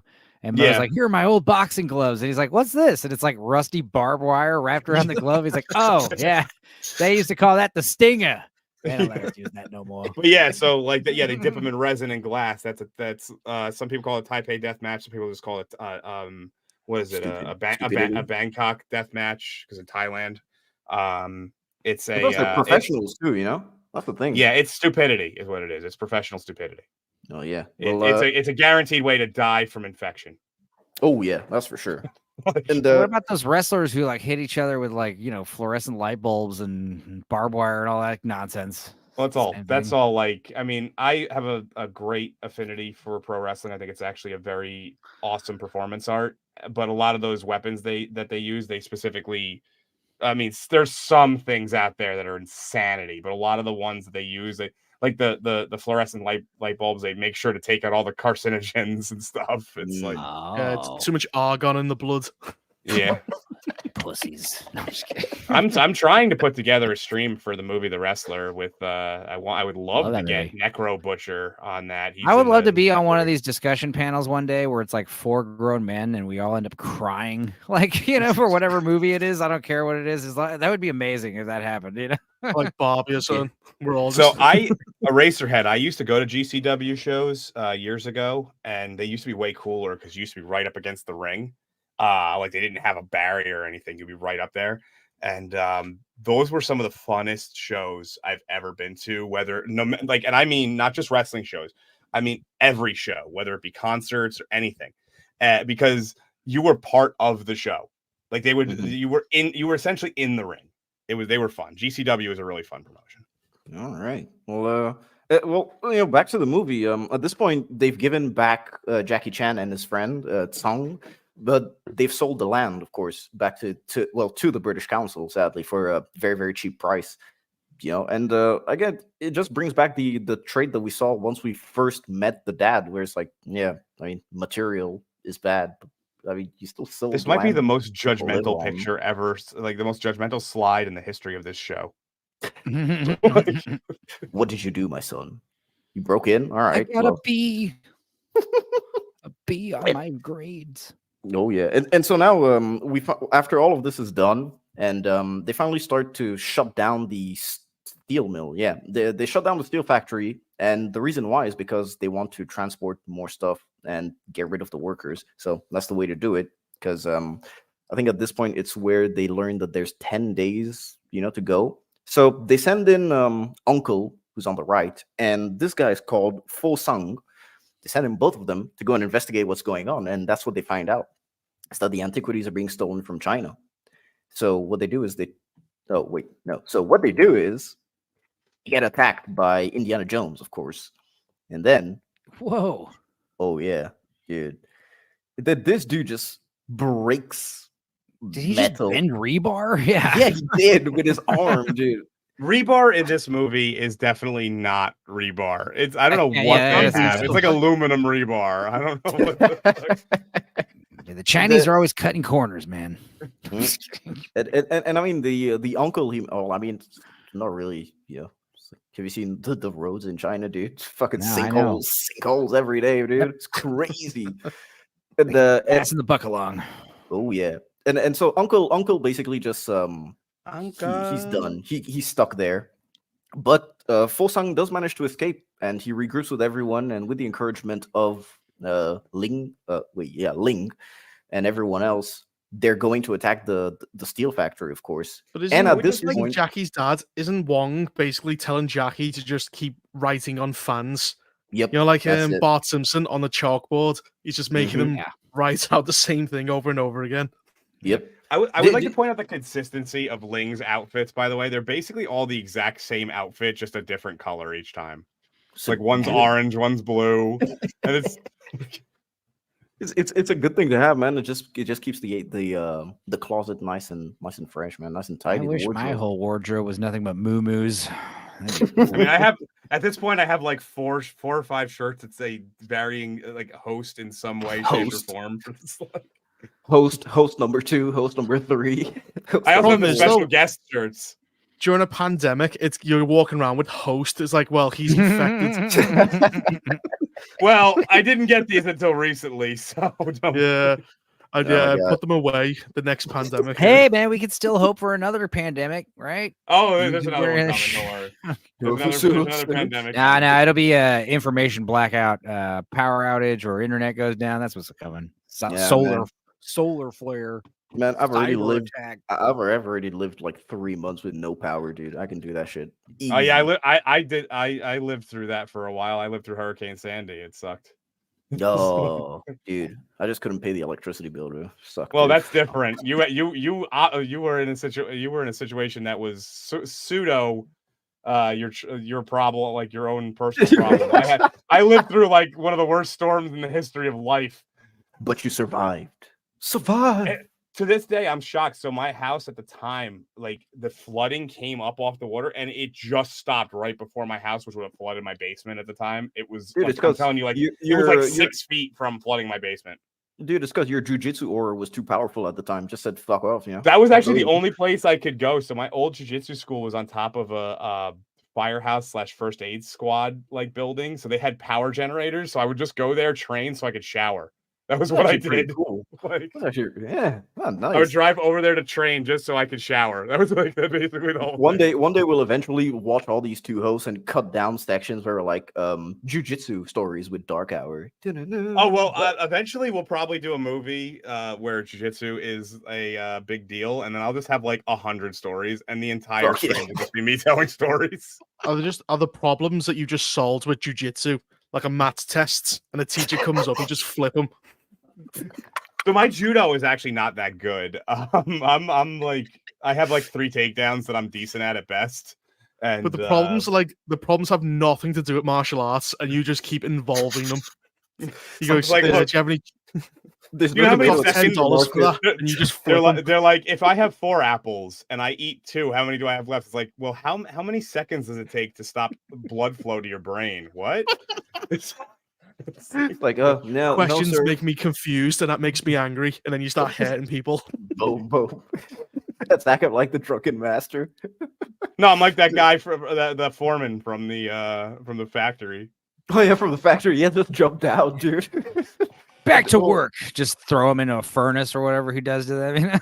I mean, yeah. Well, speaking of the factory, look, the steelworker uprising, ladies and gentlemen, which gets thwarted quite quick because the people in front of you kind of have guns, and this is where we see the I guess the unsung trio hop in, and so you have this is the Tsung, so this is the fish guy. He pops in and he literally stops a bullet from being shot with putting his knife very there. Flimsy sword. I mean, this would flimsiest work. It's a very it's not a high percentage way to stop a bullet from coming out of a gun, but You've just got to it be would very work. precise. That's the thing.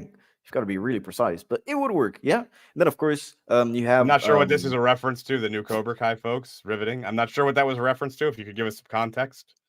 Give us Tim context. talk. dude. Are they talking Then about the- when they throw all the snakes at these guys, or is that?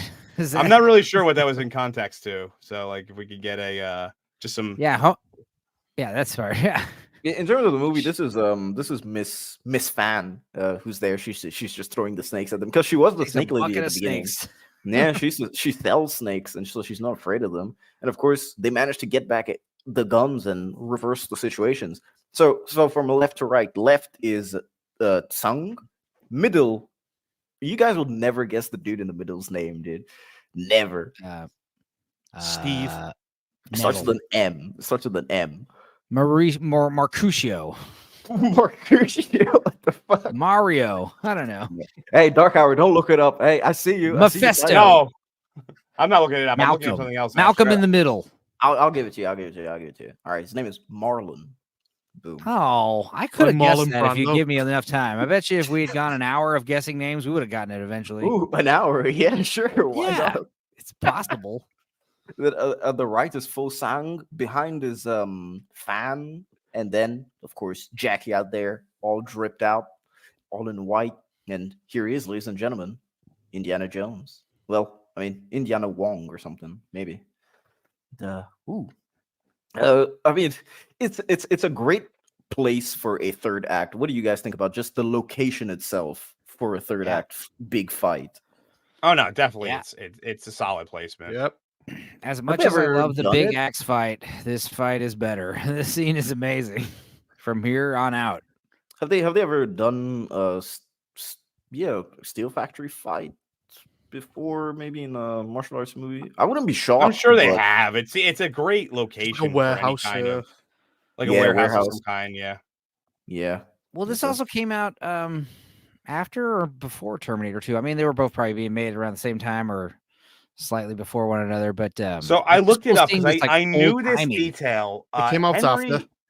Yeah. I looked this up. Here's a detail about the movie, and I knew he was in this, but I couldn't remember who he specifically was. Henry is played by the original mocap actor for Liu Kang in the first Mortal Kombat movie. What? Yeah. Damn. Hell yeah. I knew he was in this, but I couldn't remember who he played. So that's what I was looking up. Well, I thought he looked familiar. There you go. But then again, It's Must his be name my is casual is racism. Ho Sung Pak or Pak. I'm not sure how it's pronounced 100%. But damn.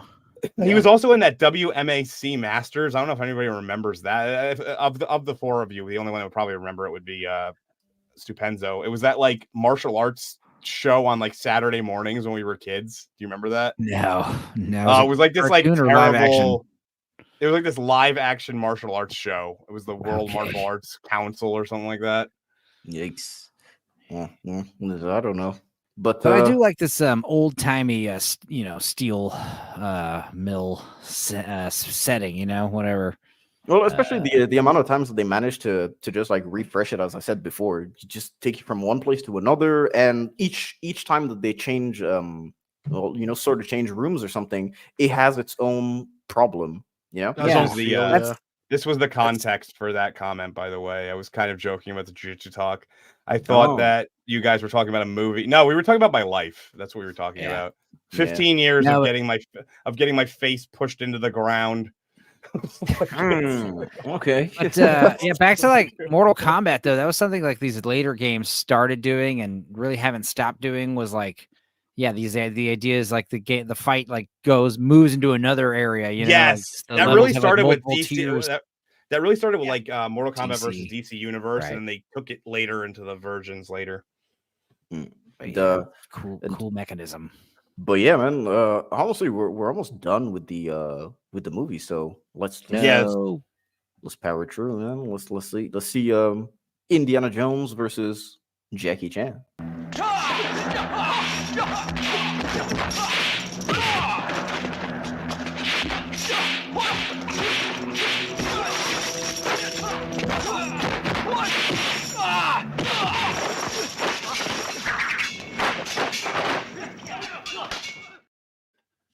just so Doesn't that guy- badass.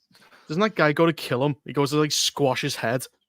And Jackie has Well, to he pull him away. pushes him. He tries to push him into the fire too. He like Yeah. goes- He Yeah, has like that's the bottom the of his guy shoe behind light him. on fire. Oh, you mean the guy behind him who like runs up and tries Well, to kill too, him? yeah. He goes to set him on fire. His shoe catches on fire. Then when he wins, the other guy only then does he join in.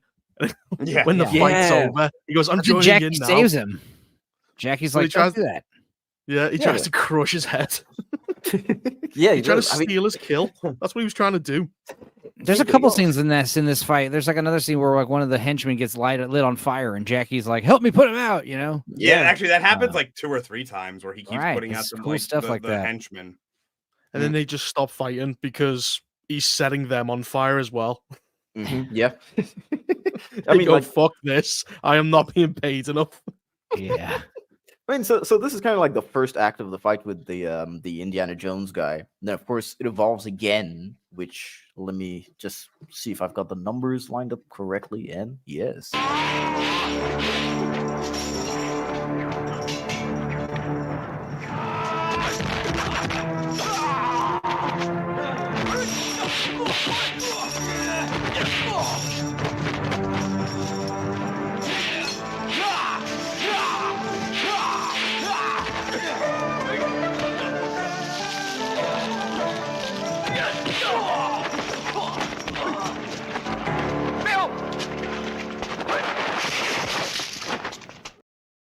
what a catch, dude! Fuck I'm trying to find like who this actor is. the I don't. the Indiana Jones guy. Yeah, what's his name? What's Oh, the character's name? Indiana Jones. Indiana Jones. I have That no helps. idea. That sums it up. But yeah, Uh, Reaper, this is the guy you were talking about. Just trying to smash the container on his head to kill him. Wow, and there's Jack saves actually him. I'm looking at the cast list. There's actually characters named Larry, Moe, and Curly. Oh yeah, there are. Yeah. Larry I Moe and didn't know Curly. that. I never noticed that before. It's those 3 dudes that always harass the stepmom when they're like, oh yeah, his drunken fist isn't powerful enough. Yeah, he should get like a better drunken fist. You know, those are the guys. But yeah, and then of course he does save him, which I really do found appreciate. him. I found him.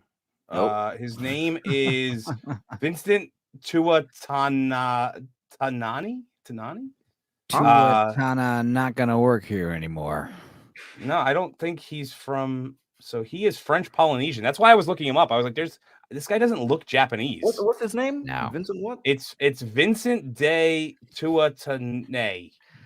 What Tuadaane. Let's Tane. see. Tuatane. Jesus Christ. Because I was like looking at it. He's only been in 2 movies. He was on. Shit, had I known that, I would have reached out to him, tried to get him on this damn stream. I'm going to try to do it right now. Type it in the private chat. I want to see if I can pronounce it correctly. There's French Polynesians, my people. Hold French on, people. I got it for you right here. All right. This is- And In fact, I'm going to put it right in the chat, the regular chat. I'm I'll not take gonna- turns pronouncing this Yeah. dude's name. Let's see who can get it fast. Vincent de Tuatane. That's what I'm saying. Oh, dude, this is like Tuatane? dude, this is an Italian name, man. Stupenzo, you got to pull this off. Tuatane is what I'm saying. Like Tuatane. Vincent Tuatane. I don't know. Tuatane, Molto yeah. bene. I don't know. Shit, had I known this guy doesn't really have like he's not like in a lot of movies. I probably could have got him on the damn stream. Vincenzo de Tuante. Tutante. And of course, so at this point, like Jackie's been really messing up everyone, and he's managed to take down the Indiana Jones guy. And so he's just continuing his rampage, and all these dudes are waiting for him. So of course, it's John and Henry, the final bosses. They kind of give us a mini final boss with the Indiana Jones guy, but hey, Jackie's here. How and, did like none of them notice the giant riots outside and the fact that just down the factory, Indiana Jones is fighting Jackie?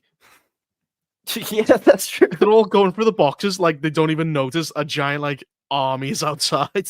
That's the logic of these movies, that you just need to pretend like that shit's not happening. Yeah, just pretend that it's like the main character and that's it. What you see on camera is just there, you know. Nothing is happening off camera. It's just these guys. I mean, the fight is pretty good. So the first fight that he does is versus the 4 steelworkers, and then he moves on to the bosses. But dude, once again, just Jackie and all of his acrobatics, In this scene, I spotted a couple of wires. You probably won't be able to see it because of a StreamYard 720p compression, but there are some. And, Boo. yeah. Oh, there's that outtake where Jackie gets crushed by that thing and falls right on him. Oh I mean, they're probably not heavy. They're probably just like cardboard. no, or I mean, hopefully. I hope, yeah. I mean, China, you never Stupid Jackie know. Chan. They're using like real metal for some stupid reason. This is how no one noticed. They were on their union mandated lunch. This is China, bro. They were not on any lunch that was mandated by any union ever. To get back to work. You get one fermented rice ball a day, and that's it. Yeah, dude, you get a glass of like some rice smoked wine. cod. That's it. And yeah, of course, the flames start coming, ladies and gentlemen. So, he does launch the industrial alcohol on him, which lights on fire the stuntman, as we said before. And yeah, Jackie helps him out, which just again tells you he's there. And plus, they wanted to fight him at the beginning. That's the worst part. It's like they saw that he was trying to help out their friend, and they're like, "No, go away." They're like, "Fuck that guy. He's a liability. We got to beat him up for reasons because hey, that's it." And then I think this time we get a fight either with John or Henry. So let me play the clip.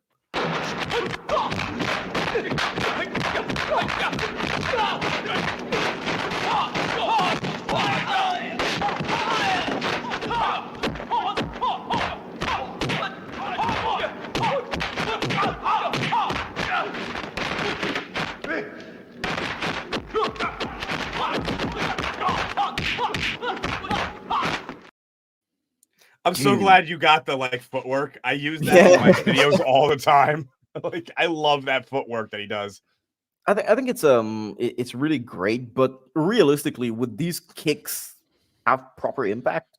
How doesn't he split his pants? So there's got a real good balls and dick just fly out. He's got the John Wick suit, you know, the flexible one for there's a couple of legs. You got to tell your tailor, listen, I'm going to kick a lot of people, so can I have extra crotch space? Yeah. Oh, yeah. Can you put a little elastane in there in the crotch for me? Like, oh, the first thing he does when he tries on pants. Yeah, the first thing he does when he tries on pants is just start doing a bunch of Chun-Li kicks. Yep. And just like, you know, they start ripping. He's like, no, these aren't going to work, dude. So there's just a couple of schools of thought. Every shop.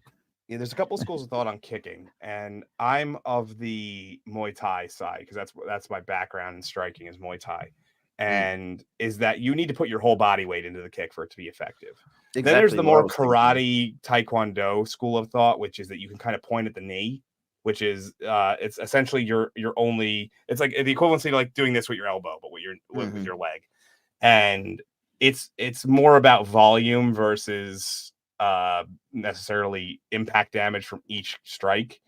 So I will just say this: if you want a great example of the two styles of kicking, go look up Lyoto Machida versus Mauricio Shogun Hua, UFC. I don't know. Shogun Hua. He was Hua's Charlie.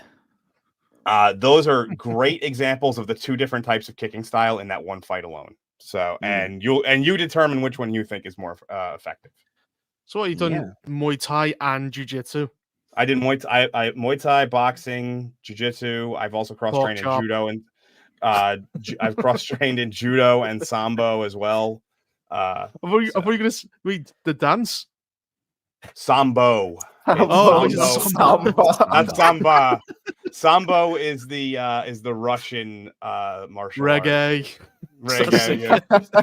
No, Sambo is the Russian submission martial arts. It's actually really it's essentially mixed martial arts with a gi top. A Russian submission. All right. Russian, yeah. So Sambo. So fun fact about this, I don't know the guy. I forgot the guy's name, but the guy who invented Russian Sambo, he the Soviet government asked him to denounce his connection to his judo instructor because Sambo, both Brazilian Jiu-Jitsu and judo, Sambo are reverse engineered from judo. They're expansions of them. And he refused. He refused to denounce his black belt and his connection to the Japanese judo federations, and they killed him because he was an imperialist sympathizer. Damn. I forget. I'll look up his name. I don't remember it off the top of my head, but Jesus.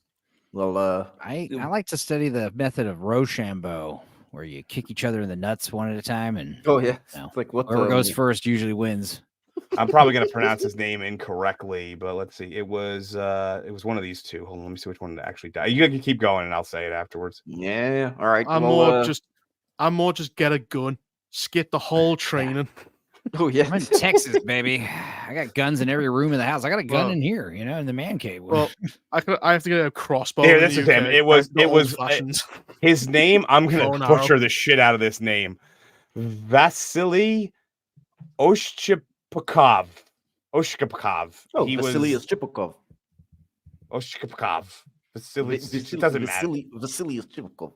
It doesn't matter. I'm not a historian of Sambo, but he was put to death for being a sympathizer of Japanese imperialists. Damn. Yeah, the only dude that's called like Vasily I know is Vasily Kamansky. You know the slap box dude. Those slap fights. The champion dude is crazy. Dude hits like freight trains to train. But yeah, Sambo is actually, and so I'm a brown belt in Brazilian Jiu-Jitsu, aka Gracie Jiu-Jitsu, aka I just call it fucking Jiu-Jitsu because I hate adding that extra stuff. Jiu-Jitsu. But I consider Sambo to be the most complete martial art on the planet, and I wish that it was more readily accessible because I would definitely train it. Yeah, I mean, so for this one, John uses Taekwondo, and then of course he uses and then Jackie Chan uses the drunken boxing. So they call it the Daoist style, or Taoist style. Oh yeah, Taoist style. Yeah, Drunken Eight Immortals. I mean, yeah, I've got the clip of the round 2 of the fight. Let me just line it up to make sure that it's good.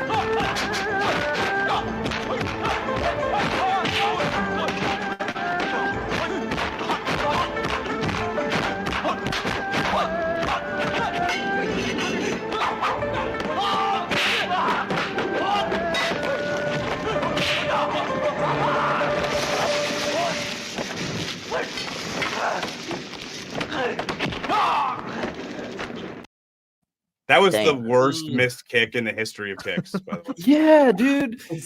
I don't know why they kept that. I guess they were only. He was only willing to do it for 2 takes. Time. There's no skin left. If you look closely, you can see that he has like the gloves on and everything. He's even like wet. You see the gel that they put. The flame retardant gel. Yeah. Mm-hmm. I would have been okay with them digitally moving that guy over by about a foot. Like I would have been okay with that. I would have accepted that. The kick connect. Yeah. That's it. That's all I need. Yeah, that was it. Spencer, you were saying something? No. Oh, all right. look at his arm. I just like making weird noises every once in a while. Keep you on your toes. and so I mean his hands are completely burned at this point. His like a horror film. Oh yeah, dude. It looks like he's like being probed or something. His eyes are just popping out of his body. Yeah, that's why I said I would have been. Those blisters are real. That's why I said I don't mind. I wouldn't have minded if they actually just moved him over, like took the scene and just cut the film and moved him a little bit. Like I would have been okay with it. Like when Han Solo walked on Jabba's tail and moved him off. Yeah. Oh, we've got a super chat from RRTNZ. This one is all you, buddy, because I can't read French. All right. Bon matin, Félix. C'est mon anniversaire aujourd'hui. Et alors, joyeux anniversaire à toi, RRTNZ. Vraiment joyeux anniversaire. It's RRTNZ's birthday, ladies and gentlemen. So, happy birthday. Happy birthday. Why are we giving you $5 then? What? Why is he giving us money? Yes, RRTNZ always has been one of the longest tenured subscribers on my channel, and he always gives me feedback all the time. I love that guy, and he's a great dude. Oh, dude, you're fantastic. Happy birthday, my friend. Dude. Yeah, have a great birthday. And let me just finish. Alors, voici un petit cadeau de moi. Merci beaucoup, mon frère. J'apprécie. Et tu dois arrêter Ross à faire ses conneries. Ouais, t'inquiète. Je m'occupe de lui, il n'y a pas de souci. Do I want to know what was just said about me? He's saying filthy things. But merci encore. Et j'espère que tu passes une bonne journée. And yeah, ladies and gentlemen, that was the max amount of French that you'll probably hear me do on YouTube. Good. Maybe. I don't Fuck want. the French. Okay, just tell me later what You're was said filthy about now. me, please. There it is. It's French, of course. It's something filthy is being said. What does he say? What does the Merovingian say in the fucking stupid Matrix Reloaded? He's like, French is my favorite language, especially to curse with. To curse. Like, Yeah. your ass with silk. It's like what? Yes. That's, They just says that he just like I'm a defender randomly goes of away. Matrix Reloaded. I defend Matrix Reloaded. I actually don't think it's that bad. I defend a few scenes. That's it. I don't defend the full Well, movie. the- Ghost Matrix Twins? Revolutions could go fuck itself. I hate that movie, but like Matrix Reloaded, I actually enjoy. What were you saying, Reaper? Yeah, but it's like you got the Ghost Twins who do nothing. Yeah, Then that's you got the it. Keymaker who's just not the Keymaker, the architect who's like he's reading out of a dictionary. Mhm. Every word he says is overly complicated. Yep. I mean, yeah, that's Says what I said. fuck all. Like, just specific scenes out of the movie, out of context, are cool to watch, but I'm not rewatching the entire movie for that scene. You know what I mean? I The remember best watching version of the Matrix architect Reloaded. scene is the one from Scary Movie 3 or 4. Carlin. Oh, George yeah. Carlin. George Carlin Three. doing it is like the best version of that scene. You can make an old man very happy. The kid was evil. She did really evil shit. Made the dogs go crazy. Hit the remote. Real sick stuff. Oh man! And then there was the MTV Movie Awards, where it was like Justin Timberlake and who was it? Will Ferrell or someone was the Yeah. architect. I can't remember. I think it was Will But, Ferrell, yeah. I remember when Matrix Reloaded started. There was like first of all like techno music right out the gate and flying motorcycles and bullet time like right at the very beginning. I was like, that's not a good sign. And then by the time we were at the cave rave, I remember me and my friend were like looking at each other like, what the fuck is this, dude? Like, this is weird. I'm not gonna say it's a great movie. I'm not gonna go that far, but I enjoyed it nonetheless. Oh, yeah, But- the rave, dude. I was high. What do you expect? Yeah, of course I enjoyed it. Well, all right. So back to Drunken Master 2. We're almost done, ladies and gentlemen. Almost done. We literally have like 5 slides left and 2 videos. So at this point, it's just the final fight. Henry's tag teaming in, and yeah, I think it's kind of annoying the fact that they didn't give these guys enough screen time for it to like build up to a proper final fight, especially for this guy, for Henry. For John, I think it was good because they set him up. Every single time that we see him, he just wants to pick a fight. Plus, he was the dude at the beginning that controlled like Jackie Chan's items, all the stuff that he had. So he's there from the inception. And of course, Henry out here with the steel, trying to melt Jackie Chan into pieces because, hey, such is life, I guess. But man, this is where you get the dragon breath. Boom. Yeah, that's a really Hell cool yeah. like take, and they do it twice too, which is even cooler because it's like, oh, you thought that was cool the first time. Wait till you see it the second time. Yeah, and fuck this John dude because he stopped using his legs. He just started using his fist after a while. So at first I thought he mean- was gonna do what was called essentially ghetto tomonage, which is a type of throw, and then he just kind of shakes his arms for no reason. He's just like, here we go. It's like, He just rips off, and then he sends him flying, and he just gets knocked out, and that was it. But Yeah. he then, of course, gets the full rage of the Drunken Master. when I Eating, Melvin eating- deeply in the chat, when I hear people speaking French, I assume they're talking about eating stuff that shouldn't be food. I mean, give me one example, all right, and I'll say if I eat it or not. Snails is toad. All this Wait, shit you guys eat. Wait! You guys don't eat snails? No, Why would you? I've had them. I've never been walking around outside and went, hey, you know what looks fucking delicious? Those things over there in the garden that aren't the vegetables. Dude, you gotta eat snails, man. You I'm gotta not gonna try lie. I snails. ate snails. They're delicious, but They're you can't just fucking eat garden delicious. snails because they're filled with like toxins. You gotta Oh, like yeah, farm it's snails. it's and- farmed yeah. sea snails, right? That's what Yeah, it is. dude. Not Right, even right. sea snails, man. Just get like I was even about to buy some this afternoon, dude. Would you like Really- some fromage Snails are with good. your snails? Snails are actually really good, man. Like just get them with some good garnish. Like make sure that it's not just the raw snail. That I will one- defend French cheese. I will defend Oh, French. yeah. I am a fan of a nice cream brie. I will defend Of that. course. But Yep. American cheese, I grew up on and I fucking love it. I know it's a lot of people. So you have to get it off the block though. You can't get the prepackaged fucking craft singles. Don't get those shits. That's not cheese. Do you have cheese in a can? I mean, that's That's cheese Like- whiz. That's not really cheese. That's As- It's that's spelled advertised as cheese. Like, but- no, Favorite product it's spread. spelled CHEEZ. Yeah. Ah. It's not advertised. They as can't cheese. legally say it's cheese. Yeah. Yeah. So it's basically like a heart attack in a can. That's it what is. they You put know- on Philly cheesesteaks, though. Like that's like Yeah. the thing that Philly cheesesteaks are. I made. like basically melt provolone on my cheese whiz and put cheesesteak. on it.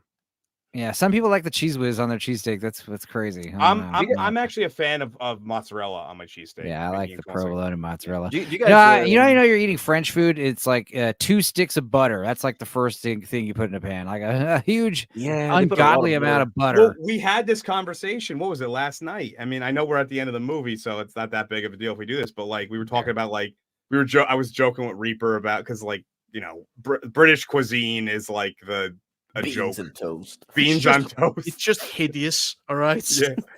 It's all white and gray.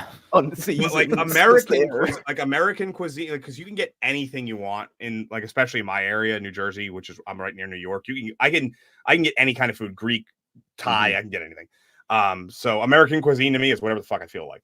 But like I've always said that like we've perfected the art of barbecue, especially in like southern states. Texas. And like Texas barbecue, St. Louis barbecue, very good stuff. That's what I've said that we've perfected. That's our contribution to food of the world.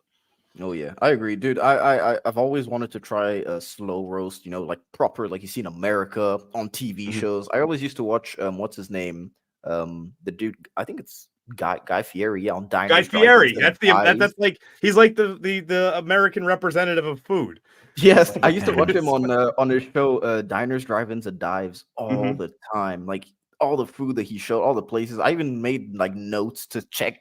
Whenever I go to America, I'm just gonna go to those places. Don't worry, when you come to America, we'll get you some good stuff, man. Chile relleno. Apparently, Tony Luke's is the best Philly cheesesteak. Yeah, I know that like the what is it? The like Pat's and Geno's are basically just tourist traps at this point. They're not really those are like the two legend. Hey, Kitty, what's up? There's like the two like well-known cheesesteak places that are on the same corner, same like area. It's like Pat's and Geno's. One is like the shredded steak, and the other one is like the patties. And but like anybody who's worth their weight in water will tell you that you don't go to either of those locations. What a weird measurement. Well, they're not worth their weight in gold. Yeah, but I'm saying like value. Water doesn't cost anything. Yeah, exactly. I'm saying like anybody who's. That's what I'm saying is anybody who has in the Middle East maybe. Yeah, but they will tell you not to go to either of those and go to apparently Tony Luke's. So yeah, all right. Well, and apparently somebody wants ribs. So hell yeah. I want my baby back. I want my baby back ribs, ladies and gentlemen. That's a chain restaurant. Don't go to fucking Chili's. So, what we got is the Drunken Fist, ladies and gentlemen. He's finally nice and drunk, and it is the last tiki torch fuel or something. Like good God. Basically, he's drinking 100% alcohol. That's essentially what he's drinking. I mean, just look at this, dude. Really, really fast paced. I thought I was supposed to loosen him up. He seems more stiff. Yeah, it's weird because it's interesting. All the moves that he's doing now are moves that we've seen since the beginning of the movie of his opponents doing, and he's just copying all of the. You see what I mean, right? Yeah. He also brings back some of the stuff from the first movie in this fight. Like he does the sequence where it's I forget the style, but it's the feminine drunken style. Oh yeah, He does like you can't see me, so it doesn't matter. But the I just realized you can't see me while we're doing this. But like he's like doing like ha ha, like he's doing like that kind of stuff, and he also redoes the whole like if you took like a basketball and went around your arms with the guy's head, which is from the first movie. So like there is some throwbacks to the first movie here. Uncle stirring the barrel. Stirring the barrel. That's what it was called. And I mean, just look at this guy's reaction after seeing all that stuff. Yeah, I would have had the same face, to be honest. Imagine the dude just you beat him, you think that he's done, and he runs towards you with all his might, and it's just like fucking you up so hard. It is horrible. If I watched the guy start drinking the industrial alcohol, I'd be like, oh, okay, well, I should just leave and let the alcohol do its work, and you'll be dead in an hour, right? I mean, I mean, the amount that he drinks too is insanity. That's why Like- the original ending is so amazing, and I will. We'll get to that. We're gonna get to that in about 5 minutes. Yeah, less than 5 minutes actually. So this is the defeat of John, ladies and gentlemen, the Taekwondo, the leg guy, and let me play the clip. It is a long clip though.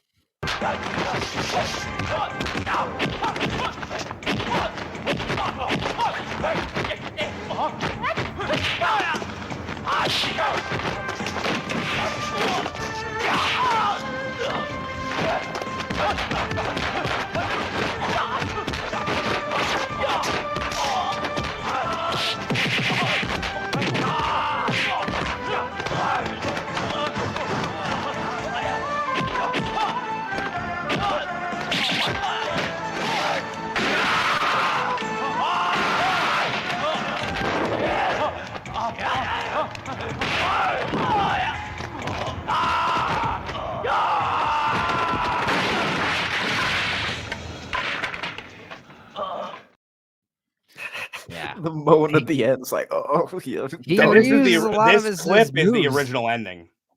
Yeah. That's it? Well, yeah, this slide you have right here is the original ending. They just cut the black and then did like the standard. This one? No, they didn't even get to this Wow. point. It just Wow. cuts Oh, really? and they go He to just the beats him up and then that's it. yeah. What the Okay. fuck? So the reason Well- they cut out the original ending, which we'll do in a minute, is because there's a couple of reasons. Jackie Chan didn't really like it. He wasn't a fan of it. He did it anyway, but he wasn't a fan of it. And number two, the one of the distributors here in the United States was Disney, and didn't Miramax, want yeah. and Miramax and all that, and they didn't They're owned want by Disney, yeah. they didn't want this to be at the end of the movie that what we're about to show. So Yeah, I mean it's kind of weird though, but like, Yeah. See, in the what, in the 2000? American version, well, first of all, like back to the end of the fight, like there's that great scene where he starts like breaking the table next to him. You know, Ooh, it yeah. reminds me of Jeff Goldblum in The Fly when he starts like smashing the door frame open. Mhm. It's just so scary, you know. And this guy, he's like doing all of his John's trying all of his traditional like leg kick stunts, and they're Nothing is having no working. effect to him. Yeah. And what does he do? Like Jackie Chan, just like he's just like you said, just like rushing at him. And what's funny is that scene, that clip you showed, is like already so heavily edited. The fight's way more like it's like 3 times longer than that. It's insane. Ugh. Yeah, and it's just such a good. I think for me, it's a satisfying final fight because the dude really gave his all, and it's something where, as I said before, you know, with the 3-act fights, the first act is kind of our protagonist is just having fun. The antagonist is also having a bit fun. Second act is the protagonist sees that he's kind of getting overpowered because he's having a bit too much fun. Then the third act is just, yeah, we're out to like kill each other, and we're just going all out 100%. And just look at the ferocity that he was coming at the dude with at the end. Absolutely inhuman. Of course, that's what I guess that's what industrial grade alcohol will do to you. No, it'll just kill you. It will just kill you, is what it will do. Do not hit the ground and die. So yeah, I mean, the next scene is like the cheap All ending. right. And maybe Jackie Chan doesn't like the scene be this ending because he's not in it. Well, he's in but it. It's just he is like, in it. No, in this ending that we have in America, like the way it ends right here is there's a little celebration, fireworks. Hey, when am I going to see Jackie? He's like, oh, he's resting. You know, he's Just cuts. and then it just ends. Yeah, That's it. because he's still recuperating from the fight. Yeah. He's a little hungover, is what they're kind of insinuating. You know, So just do the normal credit. Is it the same credit roll? You know, where you see the him lighting up the. All right, cool. Yeah, it's the same credit roll of all the damage and all the standard Jackie Chan thing. But they just cut out this they cut out that like 45 seconds, which I know you're gonna show. So yes, ladies and gentlemen. So excuse me for the dip in quality because this is only like the original theatrical rip. Never before seen. Never before seen, ladies and gentlemen. It is. Yeah, we're bringing it to you for the first time ever. No, I'm kidding. So I left the subtitles in so that we can sort of understand what's going on. But just for a bit of context, in case I forget if there's no context in the video, the this is So. Yeah, on the right, So is just banging on stuff to make noise, and Jackie is right there in the black, and he's trying to pinpoint, where the noise is coming from. So that's basically. You don't really need context for this because it becomes very apparent quickly what the hell's going on. All you need to know is like the general guy has now come to Jackie Chan's place to finally like congratulate him and meet the hero. Yep. And this is what he sees. So, here's the clip, ladies and gentlemen.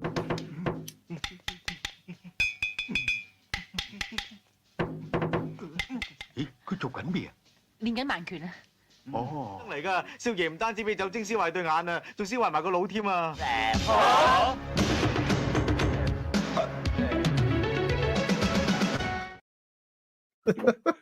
That's it. But he actually that's the end that I said he doesn't like very much because he feels like it was very like. Yeah, Miramax also thought it was a little tasteless. Yeah, it was tasteless, especially considering the fact that they took the stance of full like retard. Yeah. You never go full retard. Full Jack. But that is true. That is what would have happened. He would have been blind and severely brain damaged from drinking probably brain damage beyond belief. Dude, And also, stomach he would have had severe stomach ulcers too, because it would burn through the lining of his stomach. Now all he can do is just go up to the street and say to that snake woman, like, "You make me happy." All of his turds are as black as his robe. Now. Jesus, till the end of time, kind of like the coal miners back in the 1800s. Until he dies in a few months. And so, ladies and gentlemen, that was wheelchair next week. His body starts failing. It's a very slow decline. It's like radiation death, man. It's just gone. Adam's just decimated. His hearing goes, his eyes goes, his legs go. Jesus. And that, ladies and gentlemen, was Drunken Master 2. So I've got like a couple of BTS shots. There's a lot of behind the scenes stuff for anything Jackie Chan. So yeah, he's very about getting his behind the scenes stuff out there. Yeah, I think it's good. See how much groin room his pants have? You see what I'm saying? Like I used to pull them up. Yeah, that's why he could do all those splits. Yeah, dude. And then of course, here's him on the left with Ling, who's played by the lovely Anita Mui. And then on the right, she died a while Anita back. Muy Bonita. Amen, brother. The one on the right looks like he's about to rob someone.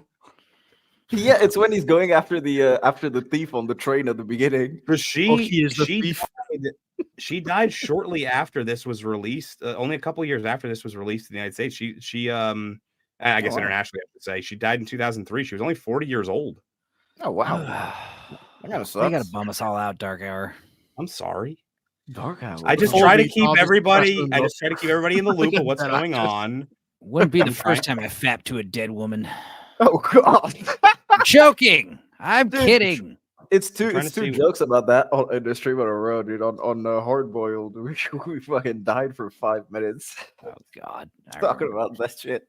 This is the last one that I have. I mean that's like the running gag anytime like a adult film star, because you can't say that word, but an adult film star dies. It's like literally you look at the you can't take me anywhere. I'm sorry.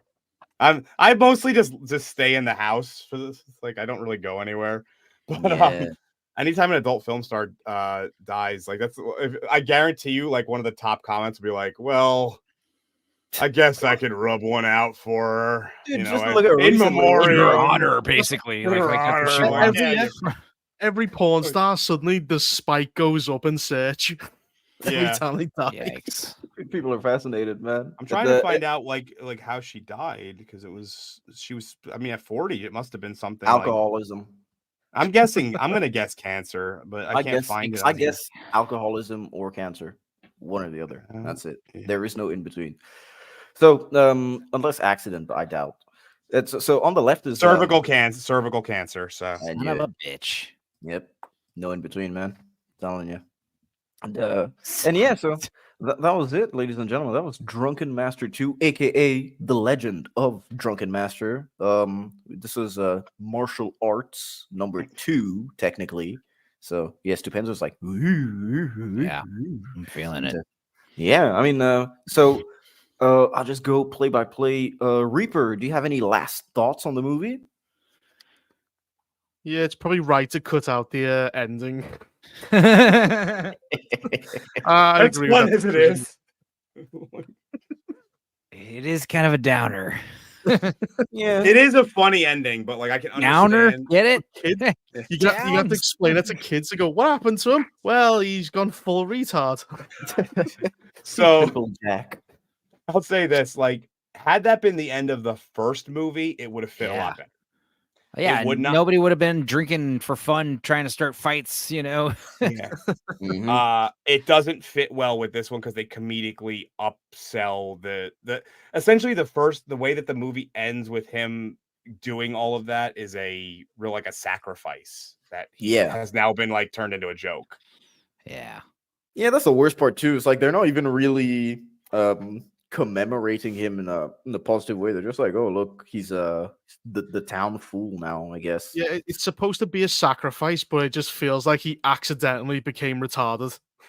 Yeah, kind of like it's no different from him getting kicked in the head by a mule or something, you know? It's like, It's like, oh, that's sad. yeah, well. Oh, your childhood hero. Oh yeah, well, he fell off a cliff. Oh, okay. Yeah. Anyway, past the pickled squid rings. Oh yeah, you guys never talked about all the food.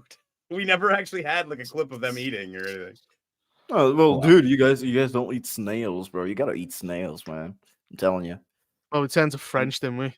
The French are the problem now. Yeah, we actually The we made fun Chinese of eat French snails; they food. just eat them alive, you know. Oh God, Jesus. They open Why a did can it of die? live snails. Loads of Chinese have died from eating like live octopus because the tentacles just like try yeah. and climb out of the mouth. Yeah. Mhm. Just like, I remember Yeah. there was an episode of CSI New York or something, or CSI Miami that actually covered a death like that. That was pretty cool, man. I don't know, man. Asia has some cool food, but it has some weird food. I would never eat anything that was currently living. That just seems weird to me. Not even oysters. I mean, technically, they are Oysters living. are not alive when I eat them if they're sitting on oysters an look ice like someone bed. spat on them. I'd never eat them. Oysters You, are good. it looks like someone has just went in each oyster. You go, there you go, as an Hey, oyster. man. That's why an oyster with some vinegar. Oh, that's fantastic. Yeah, dude, you gotta Yeah, you gotta take a girl season to it. eat some oysters. It's like practicing for later, you know. Oysters were originally the poor man's food. Like everyone would So eat was meat, lobster. and all the- So is brisket. Yeah. So That's weird. true. We're all poor men, I guess. I mean, It just I gets am. popular, and then now the price goes up, you know. Mm-hmm. Well, it's just like coffee. Coffee used to be like the drink of poor people. Now there's Starbucks. Yep. You know, Yeah. it's like $7. yeah, you know, tea used to be like the high class thing, and you could buy a whole box of that shit for 80 cents. Yep, So it's that's true. like- That's true. That's true. So, Stupenzo, do you have any ending thoughts about the movie? Yeah, liked it. I mean, you're gonna rate it based on all movies. It's pretty average. It's pretty good. But if it's like based on only kung fu action Chinese movies, yeah, it's like one of the best. It's like an 8 or a 9 out of 10. Oh yeah. It's awesome. Oh, dude. And Dark Hour. What about you? No, I agree exactly with what Stupenzo just said. This is, you know, like if it's not your thing, if you're not into like kung fu movies, especially like the more comedic style kung fu movies, like this obviously isn't in the same vein as like Seven Samurai or something like a drama. Yeah. But if this is your thing, this is like one of the creme de la creme. It's one of the top tier ones that you're gonna find. It's probably, I would say it's in like, you know how every actor has like that holy trinity of movies you're supposed to like watch for them. This is definitely in Jackie Chan's holy trinity. I would say this probably Rumble in the Bronx is up there as well, and Rush Hour. Yeah, Rush Rush Hour, Hour. yeah. Well, that's if you want to go with his Asian cinema, then you can Oh, go a just little Asian, different then route. You want to go, yeah. So if you want to go a different route, but Police Story or yeah, Police Story. But yeah, if you want to put Rush Hour in there as well, that works. It's I mean, weird because so- when you have those like cross market stars, you can kind of have like the one on this side and the American, like the Hollywood Yeah. version as well. I mean, like I won't really add anything because I think you guys have said it, but I'll give you a chance to give me, I guess, your top 2 Jackie Chan movies of all time. So this is to the chat as well, you know. I would say that it's this and Police Story, like probably Police Story 3 specifically, the one that they call Super Cop in the United States. Yeah, I don't know if you that's probably the best of the 3 of them. That's what I would go with. Nice. Yeah, I love Super Cop a lot. You know, the car chase stuff is great with Jackie Chan because I mean, yeah, kung fu and karate and kicking and early 20th century settings great, but when he's like dangling from helicopters and riding jet skis or whatever he's done in all these movies, that stuff's awesome. But there's the other one. I think it was one of the Operation Condor movies where they're like fighting in that like tomb with that giant jet engine blowing them around, like that I think stuff that's was I think that's the second one. I think it's second number one. two. Yeah, I think yeah. it's number 2. Yeah. I mean, there's so many, like, that's the thing is like, it's hard to, all the stunts, they all blur together, which movies, which, I remember I liked, like I said earlier, I liked, Who Am I a lot. It's got like that mystery vibe but yeah, Super Cop, Rumble in the Bronx. Those are great. I think those gotta be Rumble in the Bronx is the one that like, New Line Cinema picked it up, put it in theaters. It was like there were commercials in it before every, Dumb and Dumber and Mortal Kombat. They all had, Rumble in the Bronx commercials. It's like, what is this? This looks awesome. So yeah, I would say that's like Rumble in the Bronx, Police State. Yeah, there you go. Police Story and Drunken Master 2 are probably the like the trinity for Hong Kong cinema for. Yeah, but then Rumble in the Bronx by New Line was really successful, and that eventually led to them making the Rush Hour movies and Rush Hour, and then Rush then of Hour. course down the line, everybody always wanted to see him and Jet Li in a movie together, and then that was Forbidden Kingdom. Forbidden Kingdom, yeah. Oh yeah, Forbidden Kingdom, man. Shanghai Noon. That was all right. What was that? Oh yeah. That, I was saying they barely fought in Forbidden Kingdom. They had like a quick because none of them could lose to the other one because Jet Li was coming up. And, oh really? Well, it's because they made Jet Li play the Monkey King. And he was in the movie for a total of what, 5 minutes? Not even. he played the monk. He played the monk, and then he turned into the Monkey King at the end. Yeah. So it's kind of one of the problems. That's one of the problems, Reaper. That it's not just with this. A lot of times it happens when like two stars kind of meet in a movie. It's one of the reasons they never. Hobbs and Shaw, Jason Statham, and The Rock. Oh yeah, yeah. Both of them contractually cannot lose a fight.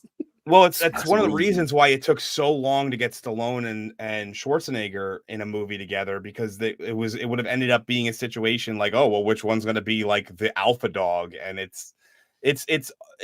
hasn't changed. It probably never will. So Jackie Chan lost almost every fight he was in. But I think one of the reasons why they didn't want him to lose in Forbidden Kingdom is because of the fact that he's such an international draw. And if you screw him over for an American movie, if he gets beat up in a Hong Kong movie, they love it. Look at him, he's doing his thing, falling through glass and almost dying. It's great. Mm-hmm. If he gets beat up in an American movie, the Chinese market is like irate. You did the exact same thing, but because it wasn't done, it wasn't homegrown done, they get mad as shit. It's like, I can see that happening for sure. Yeah. And Reaper, did you give your favorite Jackie Chan movies? Well, Rumble in the Bronx was the first one I saw. And then I like Rush Hour. And I recently watched Police Story, which I really like.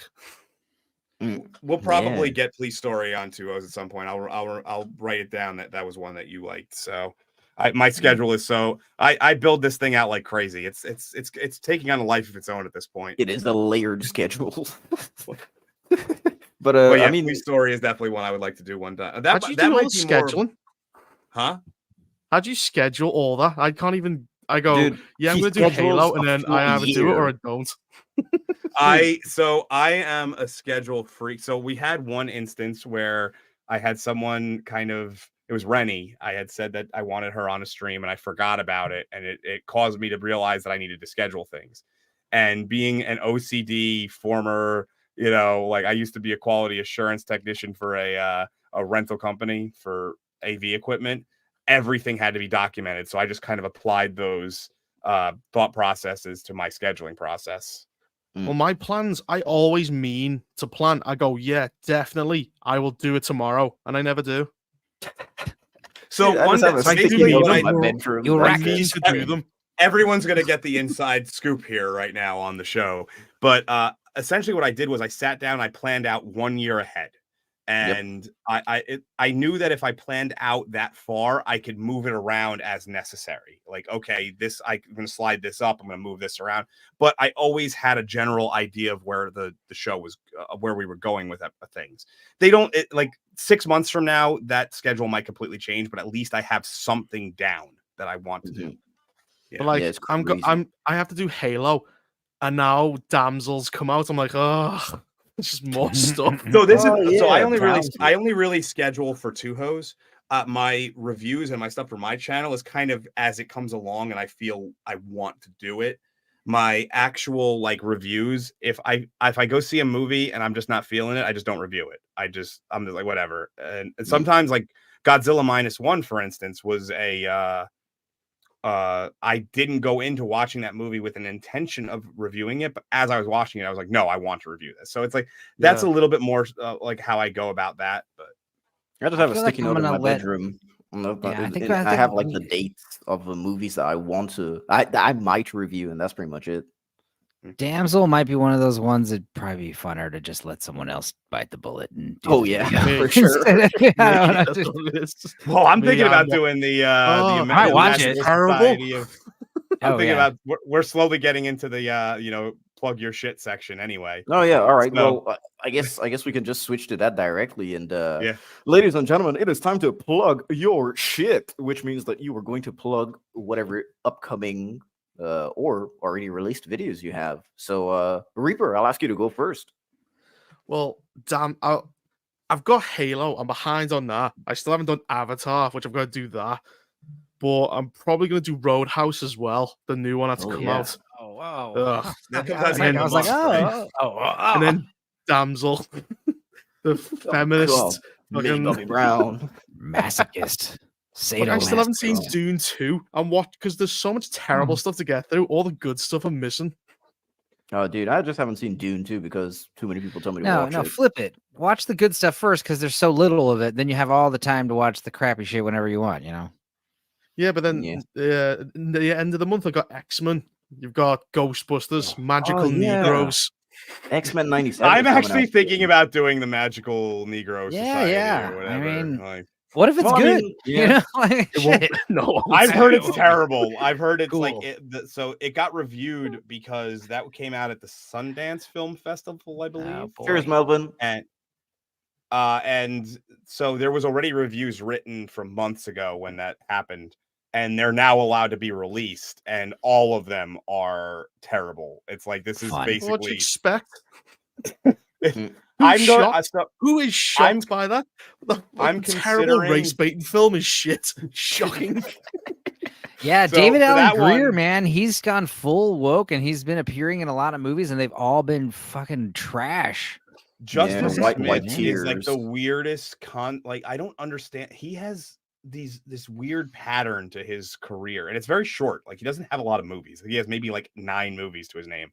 And it's like really terrible movie, okay movie, shitty terrible movie, okay movie. We are now back to shitty movie again. So this is the one. I mean, off the top of my head, it's Detective Pikachu. He was in the Jurassic. That was okay. It wasn't trashy Jurassic movies. He was in. Yeah. He was in Dungeons and Dragons recently, which was decent movie. Which was decent. Yeah. And then this will be then the other Jurassic World movie was Dominion, and then Dominion, whatever, and then now this. Dominion, And then he did, but it went Jurassic World, Detective Pikachu, Jurassic World, Dungeons and Dragons. So we're right back to shitty movie, and that's what this one is. So. So Reaper, that's what you've got coming up next, man. Too much. Too much. It's weird because we're in this weird section right now where there's a lot of stuff coming out, but no one knows what the thing is. So like if you're I personally don't try to clout chase and like get the thing. I'm a little ticked off that my Dune review didn't do anything. To run up his views, ladies and gentlemen. But because I felt that was just I did a good job with that particular review. But you did. But the what was it? Sometimes you just pick the wrong thing and no one cares about it. It's it's just what it is. I mean, as long as you care about it, man, that's the Yeah. essential to me. Like for me, for example, I won't review a movie if I just don't feel like reviewing it, and that's it. If I think Yeah. that it's not worth my time, it's not worth my time. Well, that's it. why I avoid a lot of like, the stuff like everyone's making videos right now about the what is it, the Ew? caramelized infant incorporated, What? Oh my god. Sweet, Okay. Sweet Baby Ink. And but I don't have a passion about that enough. I don't play games enough to care. And I'm just it's gonna come through in the video while I'm saying it. You're gonna hear that I'm just reading off of a script because I have zero passion.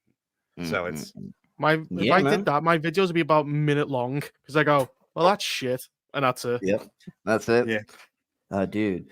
But dude, your True Detective video kept me cracking up, man. Honestly, I am so happy I was part of that open bar. That was one of my funnest experiences of all time. Was you just going on for like 25 minutes. And like it just kept getting worse and worse and worse. I didn't even at the very end of it as well. It started coming back to me. I just kept getting hit with waves of like, oh, that's stupid. It was so stupid. Your brain just tried to forget it. That may have been all about that.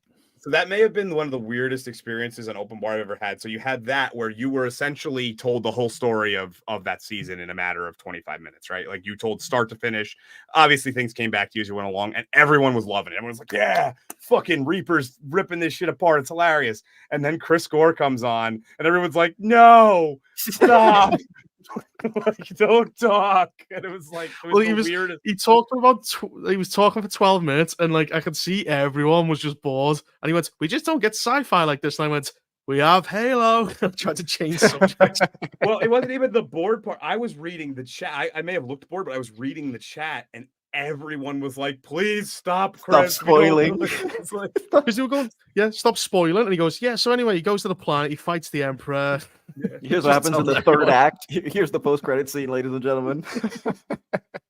But literally everybody's like, well, it's time. My favorite thing was like everyone was like, well, it's time to mute this. That's like, I like Chris Gore. I've been a fan of his for 20-something years, and I just thought it was hilarious. It didn't ruin the movie for me. I listened to what he was saying. It didn't ruin the movie for me, but I thought it was just great what I was reading in the chat. That was the one time I've read the chat and enjoyed it on one of those streams.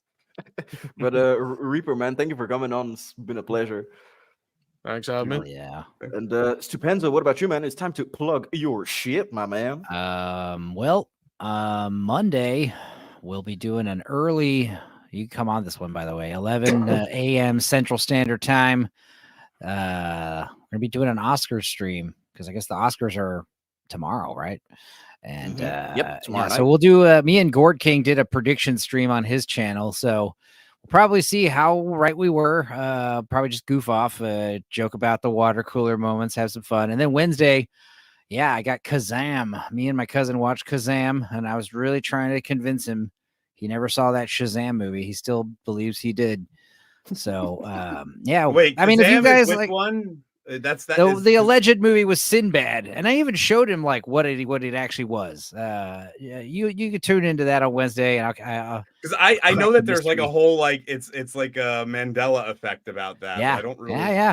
My cousin claims that not only did he see it, he remembers like renting it from Blockbuster multiple times, and I'm like, no, you didn't. You were renting House Guest, which came out the same year, or First Kid. One of these other movies. I don't know.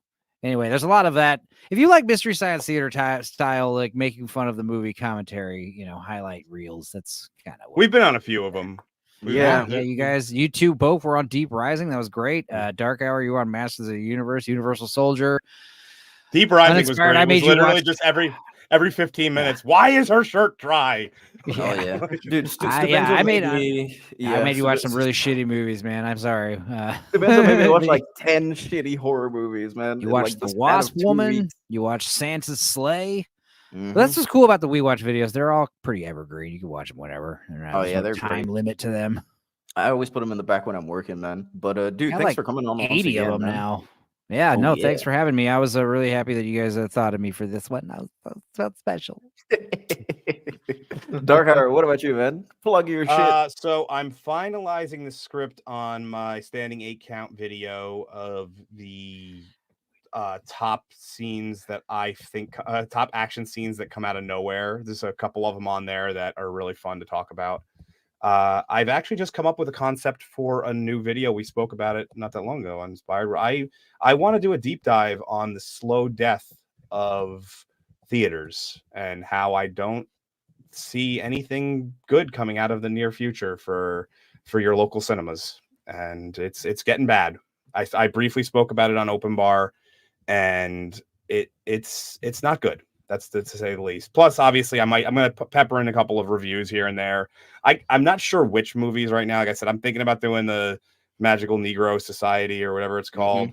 Rebel Moon. That will probably. I did Rebel Moon 1, so I think I obligatorily have to do Rebel Moon 2.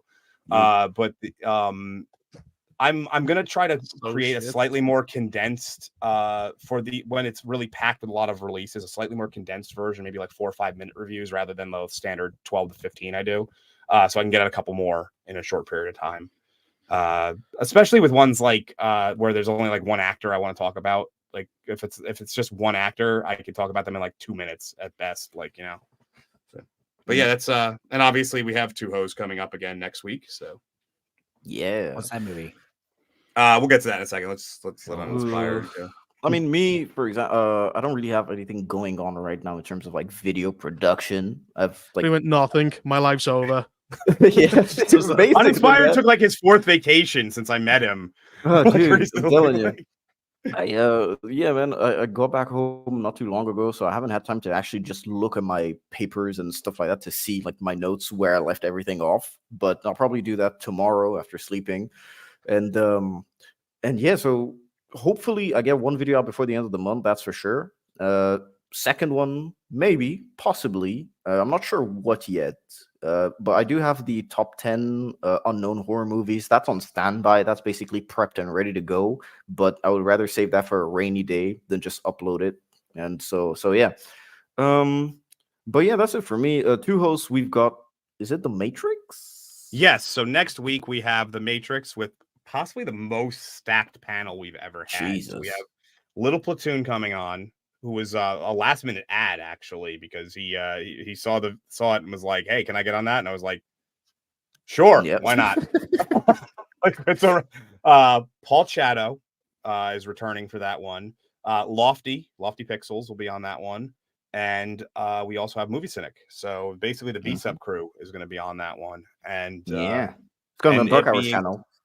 Yes, it'll be the first thing streamed on my channel for Two Hoes since the debacle with the Ron Mars interview. So, oh yeah, but yeah, do check out the re-upload channel if you haven't already. It's in the description. This video will stay up on my channel until I guess Monday or Tuesday, and I'll leave the link to the re-upload channel on the pinned comment. And of course, we're going to get the Two Hoes number 16 Hot Fuzz sorted out. That'll probably be done. Just in a couple of days. Luckily, honestly. I have my big ass middle finger overlay ready. Overlay. It's just gonna be really seriously. It's 2 minutes of 4 hours got claimed, and they wouldn't release it. It's ridiculous. Yeah, and so and so yeah, man. I think that's it for Two Hoes today, man. And man, thank to everyone in the chat for passing the time with us. We really do appreciate. Thank you to everyone who sent in super chats. RRTNZ. Happy birthday, my friend. Again. You have a great day. And everyone that was here since the beginning, everyone that trickled out, really do appreciate you guys spending some time with us. Take care, everyone. Is there one? I got it. Don't worry. All right, good. Take care of it.